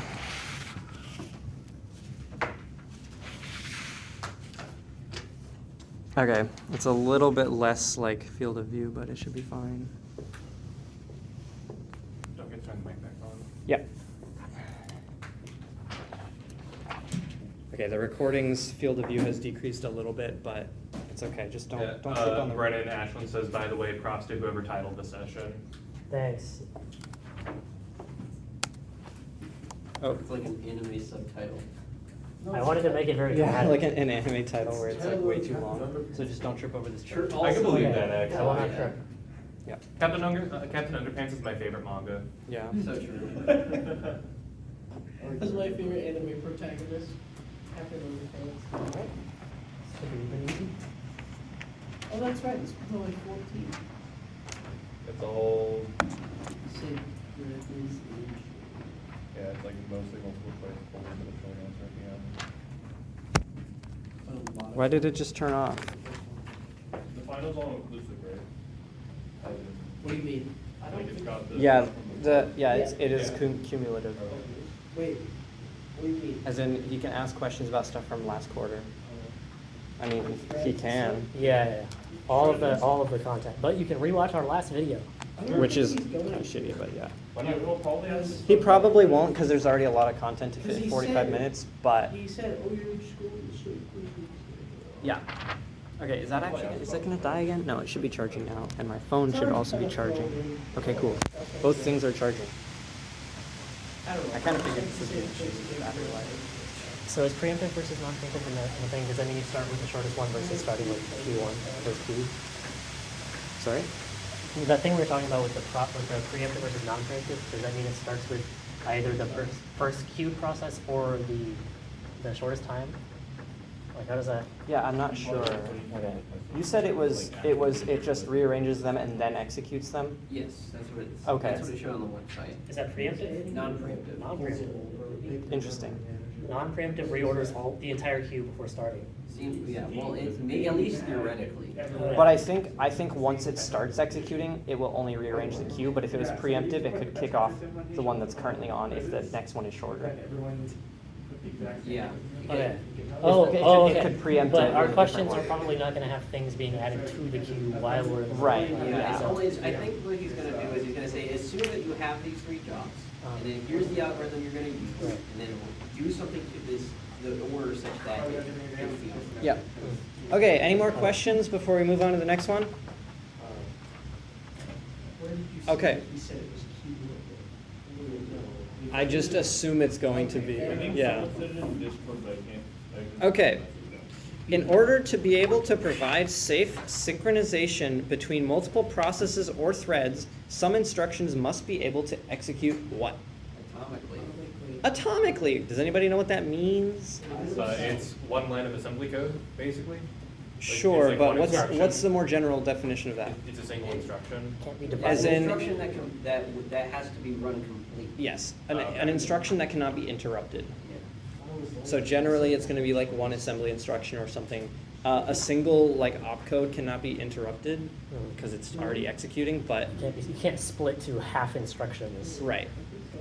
But for example, if you had a short sequence of If you did instructions, split your CPU instructions, it would explode violently. Well, if you split them, then you just be creating more instructions. You would be creating more instructions that probably don't do anything.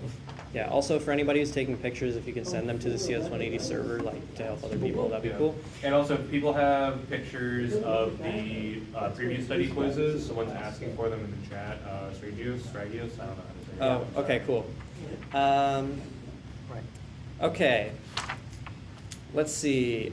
To handle deadlocks, operating systems most often do what? Nothing. Correct. Let's They go. don't do anything. They rely on the programmer to prevent deadlocks. What's a race condition? Anybody know what a race condition is? Let's see. It's when several threads try to access and modify the data. Yes, Same data when set. several threads or processes, I guess, in this case, when several threads try to access and modify the same data concurrently. It's a race because it depends on which one gets there first, like a race. If they only try to read the same data and nothing modifies it, it doesn't matter because it's the same data. Oh, thank you for the images. So Vincent, there's a recording posted, I think, in the resources channel. Yeah. Correct. You might have to scroll up a bit. Okay, next question. A solution to the critical section problem does not have to satisfy which of the following requirements? Atomicity. Yes, atomicity. Does not need to be satisfied. Yep.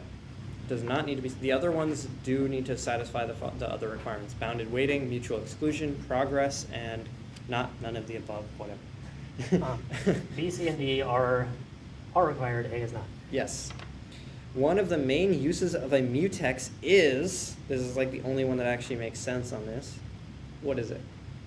What does a mutex do? It's Allow only one thread of process at a time to access shared memory. what does mutex stand for? Mutual exclusion. Yes. As in, if one thing it has it, the other one can't because it's excluded. One or other. One or the other, but not both. Correct. Atomicity, yeah. Atomicity. Atomic city. Like Right. Sonic, Oh my yeah. gosh. It sounds like a Sonic. Hydrocity, hydrocity, yeah. Hydrocity. Hydrocity, yeah. Oh, God. That's good. Don't get me started. Okay. One of the main uses of, oh, I already did that one. Okay, considering the two following resource allocation graphs, which ones will deadlock and which ones won't? Graph on the left. Yeah. Let the graph on the right. Come on. Can anybody tell me how to determine which one? Caleb? Because R1 and R2 are both dependent on each other. So you can see from R1, it points to P2, and then P2 points to R2. So R2 is dependent in some capacity to R1. Mhm. And then P4 points to R2, which points to P3, which points to R1. So R1 is dependent on R2. So if either R1 or R2 stop working, the other will also stop working. Yes. The general form of this is if there is a loop of dependencies in the graph, then there will be a deadlock. If there is no complete loop of dependency, there won't be a deadlock. So I've made one illustration. I'm not going to do the second one because there's no loop, but I will show you how to find a loop. For instance, you start here, you follow this arrow, you get here, you follow that arrow, you get here, you follow that arrow, and you make it back to where you started. If there's a loop, then there's a deadlock. If there's not a loop, then there's not a deadlock. Yes. So cyclic dependencies. Yes. Yes, A. The one on the left will deadlock, the one on the right won't because it doesn't have a loop or a cycle or whatever you want to call it. Yep. Okay. And that's a directed cycle, so it has to all in one direction. If it goes backwards, that breaks the cycle. Ashland asks, and the reason that wouldn't happen with the other one is because R1 is connected to P3, right? It's because the arrows in connecting from P2 and P4 to R2 are both pointing into R2 instead of one of them pointing out of R2. Yeah, and there's no possible combination where you can get from any one node back to itself. Yep. Yeah, that's another good way of putting it. If you can get from a node back to itself only following the arrows, then that would be a loop as well. Key thing to say about those diagrams is if it has in it like an arrow going this way, an arrow going this way, pay attention to those to see if it actually loops back around to itself. You probably already said that. That was What? Oh, like if there's a two-way arrow? Yeah. Yeah, if there's a two-way arrow, then that would count for either direction Right. to cause deadlocking. Number 7, busy waiting is when a process or thread is blocked for some I/O or event to happen. False. It is not blocked. It is running. Exactly. It is not blocked. If it was blocked, then it wouldn't be busy. It would be idle. It would be in the blocked queue. The answer is. Huh? Stand up for the answer. Oh, So sorry. for number 6, you said that if there's a double-sided arrow, it will be deadlocked. That was in reference to if you have like two things that are just straight up pointing at each other. The shortest way to just get back to yourself. Okay. all I was really saying is just pay attention to those so that you can like. Yeah, I you imagine can, that's you a know, setup for a trick question. Yeah. Okay. A mutex or semaphore can be used to prevent deadlock from occurring between two threads. True. False. Wait, so mutex can, but a semaphore can't? No, mutexes and semaphores can cause deadlocks, Yeah, they can cause. but Oh. they can't really be used to get rid of them. Oh, right, Or because to mutexes prevent- or are to used prevent for, A semaphore is a mutex that can have more than just true or false. Okay, so it's like So A number rather it's than a a boolean. it's a generalization of a mutex. A You can mutex think is a of subset of You semaphore. can think of a mutex as having 0 or 1. Yep. While semaphores can go from 0 to any positive number. Yep. so it's basically like an ENO. Yeah. Pretty much. Well, not really an enum, but it's like an unsigned value. Yeah. Okay. Henry is a very bad. Yeah, because mutexes can save yourself from, like thread, you make From yourself like thread corrupting safe. data, yeah. Yeah, but it also opens up the risk. Right, one of the Got it. requirements for a deadlock is mutual exclusion. Because if Gotcha. you didn't have it, then it could also it could just access the resource it wants without caring. So mutex and semaphores can't be used to prevent deadlocks, they can even cause deadlocks. A semaphore can only have a value of 0 or 1, obviously false, because a semaphore that is a mutex can only have a value of 0 or 1. However, if for some reason it said a binary semaphore, that is just equivalent to a mutex. Yep. So, Yeah. yeah. Square, rectangle. Yeah. Yeah, pretty Same much. thing. Yeah. Most Same modern as every computers other. require help from the hardware to implement synchronization techniques. False. True. So there's the whole hardware instructions being atomic thing, and also like Superscalar architecture. I just think of the Yeah. really simple case of you can't synchronize things unless you have a processor, and a processor is hardware.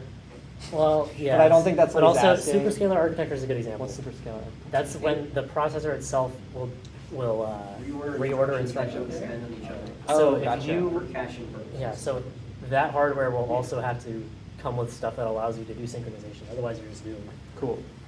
So yes, hardware in most computers require help from the hardware to implement synchronization techniques, such as atomicity, where the hardware doesn't let itself be interrupted if it's an atomic instruction. So you know atomic int?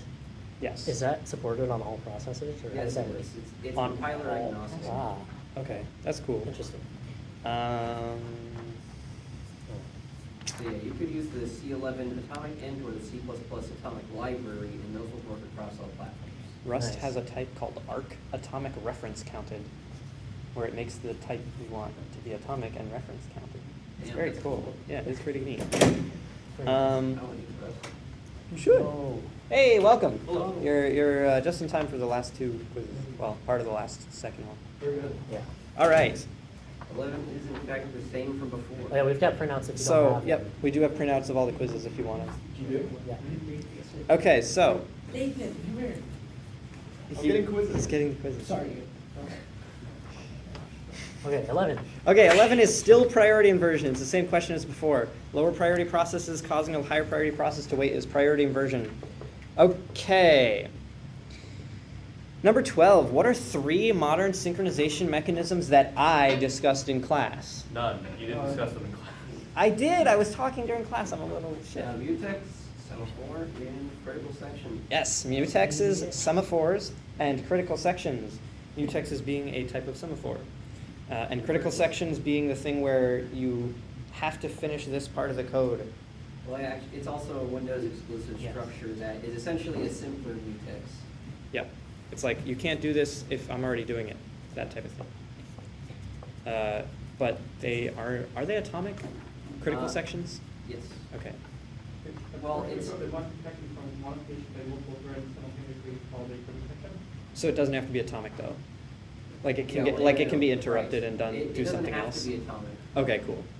But a critical section is like a mutex, but it's simpler because you got, It's just saying for this It's amount not of code. atomic in that, for that, You could that it has to interrupt and, complete. yeah, You can interrupt it with something else, but something else can't run that same code. until it completes, yeah, because it's like a mutex. Can return, Windows mutex can return like different values, like certain different values, like wait 0 or timeout or stuff like that. Mhm. But a critical section is simpler because it doesn't do that. It's Cool. just like Okay. initialize critical section, get into critical section, get out. Yeah, Cool.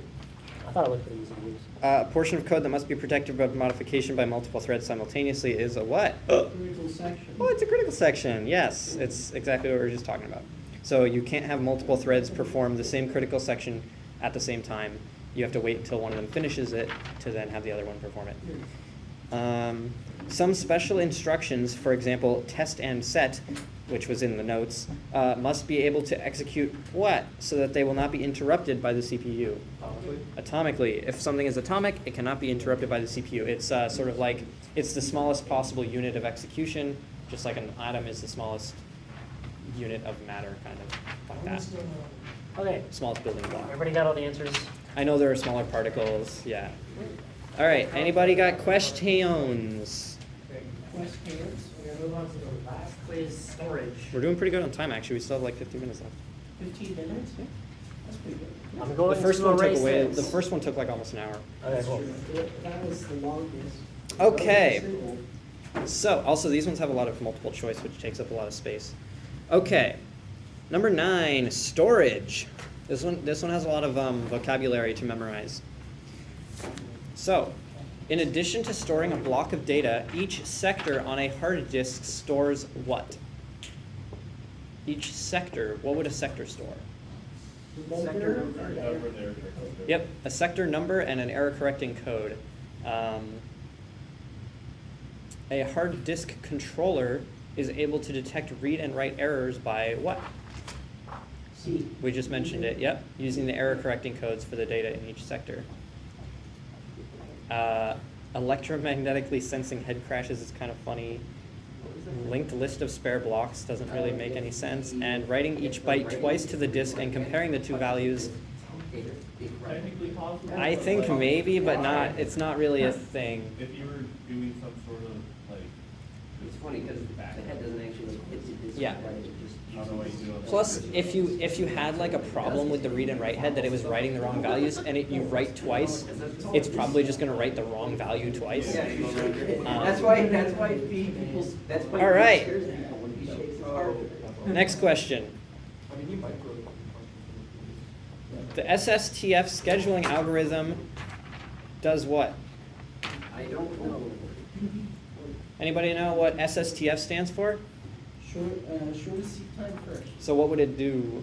It would, services the request with minimum seek time. Yep, exactly. So minimum seek time for the shortest seek time first. If it was like arrived first, that would be basically like a first come first serve algorithm. And yeah, okay, so a RAID system does what? None of them are correct. There is a correct Higher answer. data, Yes, indeed. high data reliability. Yep, higher data reliability. If there was one about increasing speed, then that would also be correct for some RAID systems.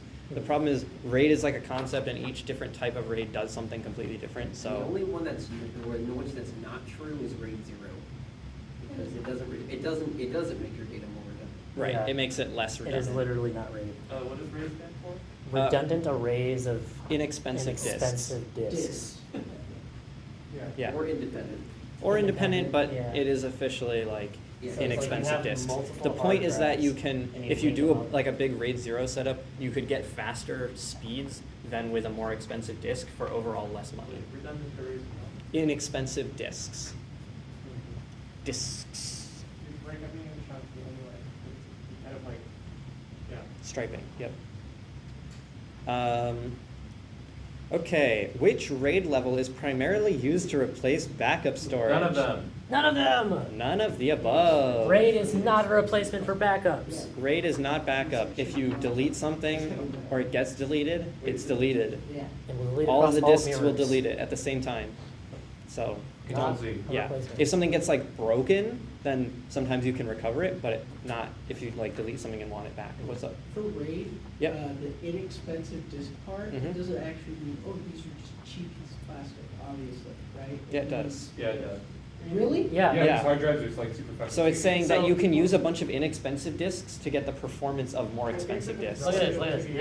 This is a cheap hard drive right here. Uh-huh.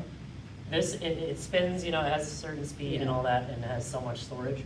If you get like 4 of them and link them up with a RAID system, then what you can do is you can have, for instance, in RAID, what is it, 1 or whatever? Striping is, RAID you 0. have RAID 0, yeah, so you have like some data at this spot here that also corresponds to data at this spot here, and also this spot here, and also this spot here, in the same corresponding sectors, so that even if these all spin slow and they're cheap hard drives, since they're all spinning and all the files are read across all of them, you basically are reading the file 4 times as fast. Yep. Right, and it's also reliable. Yeah. Yes. Okay. But it- Awesome. Well, in RAID 0 is less reliable because if any one of the disks breaks, then all the data is effectively Oh, corrupted. okay, that would make It's, Yeah. it's inexpensive in relation to a disk of similar speed. Sure, yeah. Doesn't RAID 1 plus 0 or 0 plus 1 eliminate Yep. the breakage? So RAID 1 is where you just copy all the data across all of them, and if you delete data, you delete it from all of them, so it's just RAID 1 each, is mirroring. yes, you mirror each disk across all of them, so effectively you have 4 disks with 1/4 the total space, or 2 disks with 1/2 the space of if you had used them independently. But ideally, if one of them gets corrupted or something, those other disks aren't gonna change. Yeah, so if one of them just like breaks, like explodes or whatever, the other ones still have the data, and since that's not registered as like a deletion, then it won't like, Yep. the controller's not deleting it, And so then it with won't delete it from the other more ones. complicated RAID setups, if you have parity, like parity stuff, parity sections or whatever. Parity bits. Yep. Yeah, parity bits, you can use those to recover lost data. Can't you do like one drive replace 2 drives, but then there's also like the wait time of rebuilding? If you, are you talking about like having one parity drive? Yeah, So if you have a parity drive, then if any one drive One fails, drives you can then you replace. can rebuild all its contents from the other ones, including the parity drive, because that's how you calculate the parity in the first place. Okay. True or false? Having very small sectors may lead to much wasted space due to internal fragmentation. False. False. That's how you avoid internal fragmentation. Having small fixed size blocks will mean that your internal fragmentation is minimized. True or false? RAID 0 provides no redundancy. True. Exactly. It is It's where striping with no mirroring. you stripe with no mirroring, like you said. So if any disk fails, then effectively all your data is corrupted and almost all unusable. Unless you don't care about the second quarter of each of your like parts of your data, which Five is is stupid. Yeah, that's the one where we said none of the above. Yeah. Okay. Disk partitioning is a type of low-level formatting. True. You said it's I false. said, Corbin and I said it was false. So in the notes, I actually wrote the quote here. It says, after a low-level format, blah, blah, blah, and then it starts talking about partitioning. So I feel like the way that's phrased seems that formatting is low-level and partitioning is high-level. Makes sense. That's how it seemed in the notes. Sounds good. And Corbin also. So agrees. partitioning is kind of high level because it's like, I want this chunk and this chunk and this chunk, and low level is like, I want these bytes to be this, like, these numbers. So formatting the disk is low-level. Partitioning is separate than formatting and is not So partitioning is not even a type of formatting, so yeah, false. I suppose. It is a type of formatting. Is it a type of It's like high-level formatting. Well, no, It's high level you format. would partition it, but then you would format that partition. Yeah, I thought Right. formatting was clearing. Yeah. Like the partition. But creating partitions. isn't Formatting, clear. I believe, is like installing a file system onto it. Formatting is when you clear the data on it to well, when you format it, when you give it a file form, like a file system format, like ext4 or whatever, it clears all the data because if you're converting, it doesn't know Yeah. like how that's supposed to be rearranged. Is partitioning at the like OS level or is that at the drive level? That's- I've never- It's at the drive level. OS. The Oh drive yeah, or yeah, the because actual yeah, partition? because you can have multiple different operating systems on one drive, and they all see the same partitions. Oh, okay, yeah. So I think that data is just written somewhere on the disk, right? Yeah, Yeah. I see. Next question. Next question. The first come, first served disk scheduling algorithm generally has good performance characteristics. False. I would also Yeah. say false. First come, first serve is just simple, but generally doesn't Yeah. carry any I think performance it- benefits. Good assumption that a simple algorithm isn't the It best also performance. has poor bandwidth. Unless it's simple by way of No bandwidth. complexity. Yes, but if it's as simple as implementation, such as just give me the first thing. Right. I got more bandwidth. For spinning hard disks, tracks on the outside near the edge have better performance than the tracks on the inside near the spindle. True. It's true. Can anybody tell me why? Because when you look at a circle, the outside moves faster, so it's able to read those sectors faster. The tracks on the outside spin faster Mhm. than the ones on the Rotation. Well, they don't Velocity spin and linear faster. velocity. They move linearly Oh, faster. okay. They spin at the same angular They have the velocity. same angular velocity. Which is but they one of have the later linear questions. Higher linear velocity. There you go. Yeah. Okay, so disk controllers usually have a built-in cache. Yep, yep. Hopefully. Good If you're trying one times. without it, then you're. That would be very slow. With a RAID setup, striping is used to improve performance. True. Yes, not reliability, performance. Solid-state drives, also known as SSDs, have a limited number of writes over the lifetime of the device. Oh, sure that's true. True, Yeah. it is true. Eventually they wear out and then they, sad. Then they die. But that takes a very, very long time. Using a file system that's optimized for them will help them last longer. Yep, it will try and spread out the writes across all of them so you don't have parts of the drive fail before others. Yeah, the chances are you're not gonna hit that unless you have some sort of server that's under constant use. Yep, if it's just constantly reading and writing, then it'll be a lot worse than if. That means you're kind of exclusive in the server. It's not really that copy of it. Yeah, but you're not running as many services. As you talk to one of the Linux desktop users. I agree, we're in. Every computer is a server because it serves you. Yeah. Historically, the sectors of a hard disk were 512 bytes in size.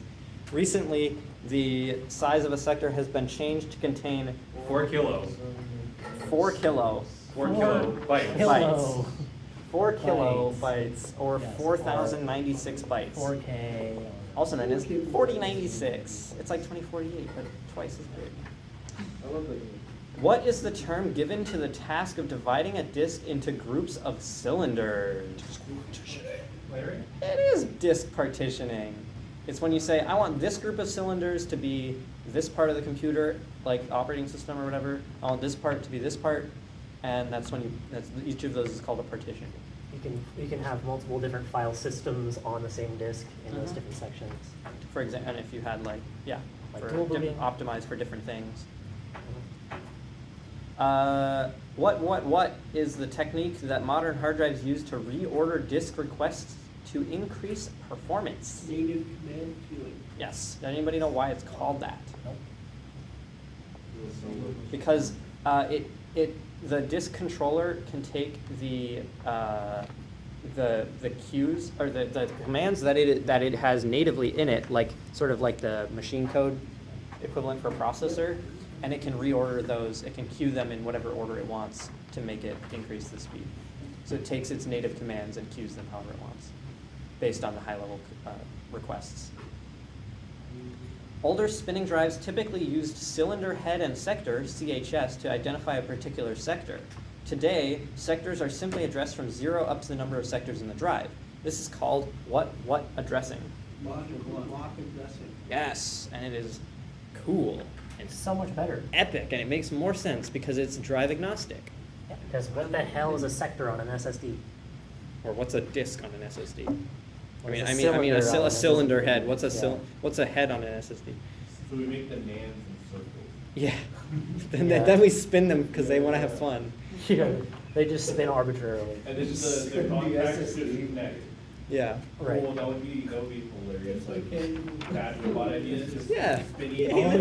You want We to should go make on a hard- ride? We should make harder drives. Harder drives? Yeah, we I should. love it. It could be like the next Nokia, and you like throw it across the room and it bounces off the wall. Already found out stuff in True. the kitchen. The spinning SSD. Yep. Yep. Okay. Okay, we already said this one, but sectors in all tracks have the same what velocity, but different what velocity when you go towards the middle.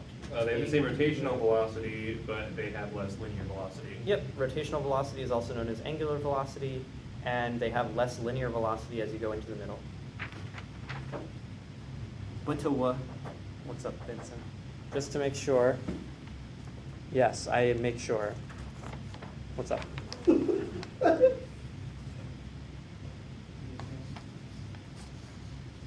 Also, yes, Nico, M.2, good for speed.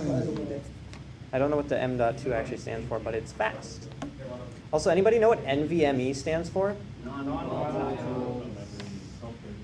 Memory express, I think. Yeah, non-volatile memory express. Because it goes fast. Yeah. The exam is for memory to storage. We are uncertain. It could include, I mean, he might include previous topics. There's nothing to say he won't. Yeah. But he might not because it's such a short test, but he could. So just be on the It would lookout. probably be worth it to go over the old midterm review on 2x speed. You should know how the Linux command line works. Definitely. Yeah. That's a problem. Huh? I don't know, that's a problem. That is a problem. That is a problem, yes. Unfortunate. I was gonna say that I remember in class on Tuesday, somebody asked, "Oh, what's the midterm gonna be?" And he takes his hand and he goes, "Memory to here," Mhm. and that was it. Yep. That's all he said. So Okay, well, maybe, well, just Be prepared. tickle the first session. yeah. Just take a quick Okay, look at your all right. memory. Okay, a hard disk contains several disks rotating simultaneously. Each disk is divided into rings called Tracks. tracks. Each of these rings are in turn divided into arcs called Sectors? yes. The way to remember tracks is it's like a track and field track. Each track, or a horse racing track, where they go around. Horse racing track's in a straight line, but Yeah. do they? Oh, they go around. Okay, I don't watch horse racing. Anyway, track and field go around in a circle. Each one of those things could be the track for the track runner, or a slot car runs in a track, Yo. We should do a slot car track. or a racetrack. I guess is a simple way to. It's a ring. Yo. Okay. And then a sector is just a section of it. Okay. Suppose a disk has 100 cylinders numbered 0 to 99. The following cylinder number requests are made in the stated order, 25, 90, 50, 10, 30. The disk head is currently over cylinder 40 and is moving in the direction of increasing cylinder numbers.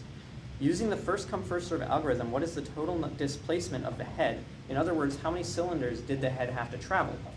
So we're going to go from 40 to 25 because it's first come first serve, so we just take it in the order we're given, the simple algorithm, FIFO, not FIFO in this Well, case. it's going in the order of increasing numbers, right? Well, it is moving. FCFS doesn't care what direction it's currently moving. It just cares where it is and where the next one is, Yeah. which is why it's inefficient. The next one will care. So FCFS, we go from 40 to 25, then we go from 25 to 90, which is 65. Yeah. Can it not go backwards?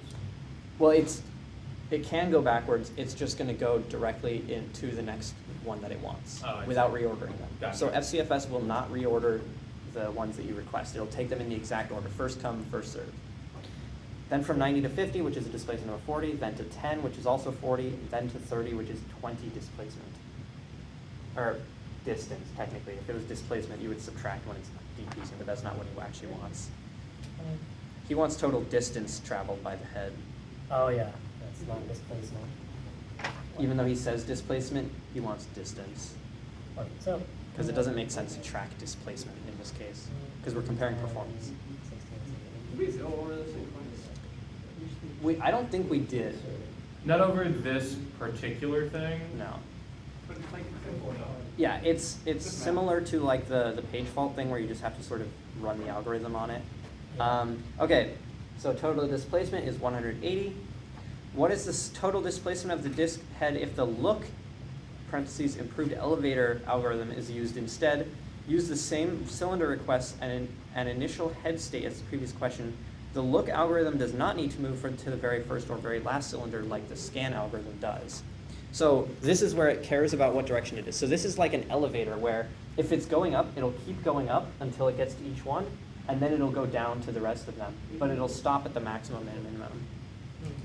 So it'll go from 40 up to 50. So the fact that the cylinder is on cylinder 40 or the head is on cylinder 40 and moving in the direction of increasing cylinder numbers did not matter for this algorithm, but it does matter for this algorithm that we are moving up. So it will go up from 40 to 50, which is 10 displacement. Then it will continue upwards to 90, and then through 90. Well, no, it'll stop at 90 in this case because it's not the seek algorithm. The seek would go all the way up to 99. Look will stop at 90 because it knows it's the maximum one that it actually wants. Then it will continue downwards to 30, which is a displacement of 60, then to 25, and then to 10, which are 5 and 15, respectively. So it works like an elevator where it keeps going up until it gets to the top, and then it goes down. It doesn't go back and forth between them in whatever order.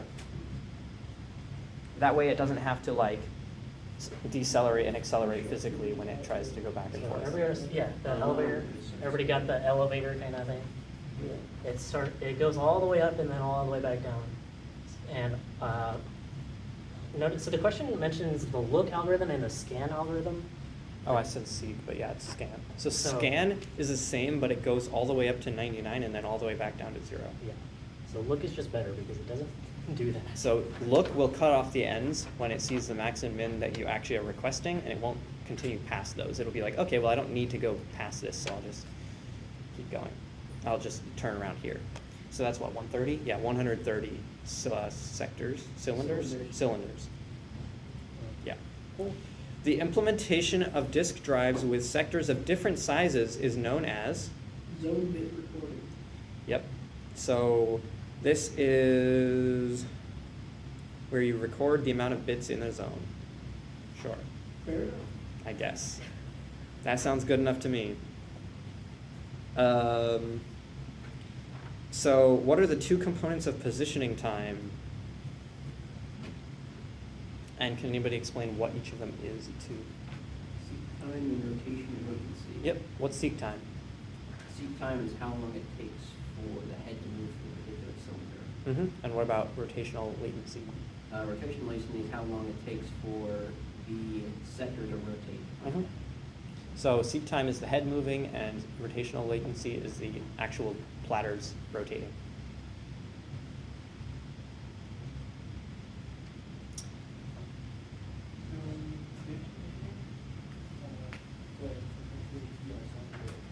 Zone bit recording. Recording.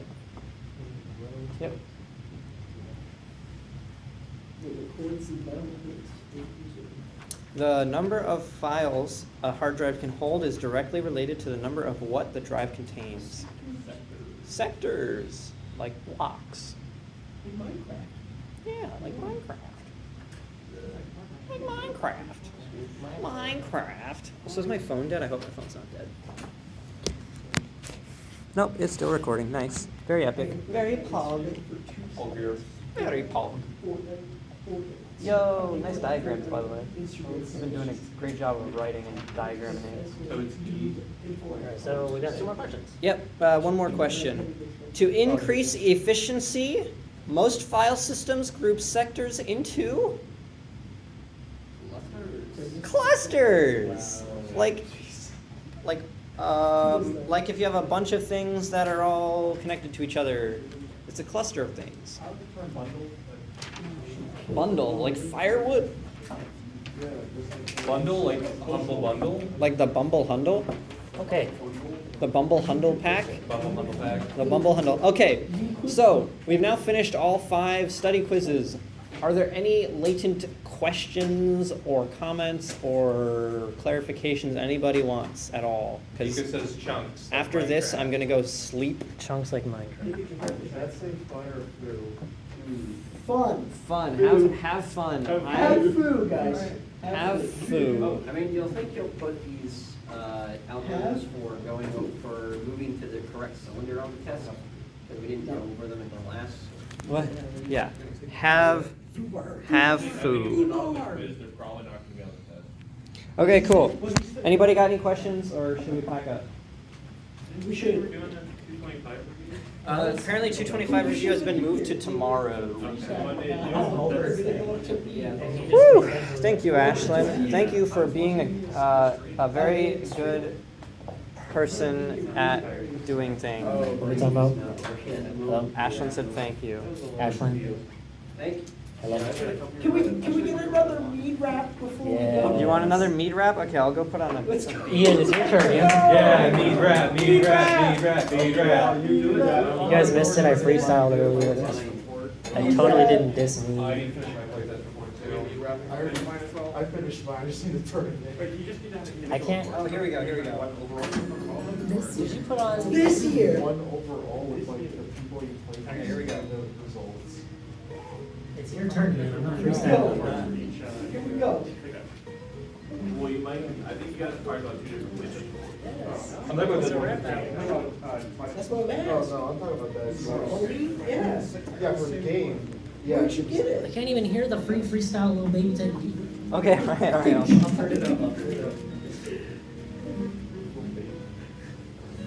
I left my work like last week. That helped me find it.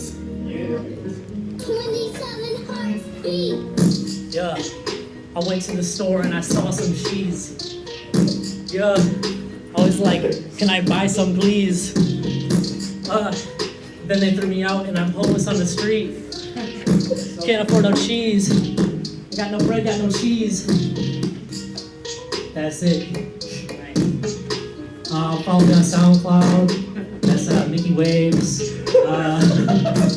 Just kidding. That's actually my brother's friend's rapper name. So if you look up Mickey Waves, my brother's friend will appreciate that.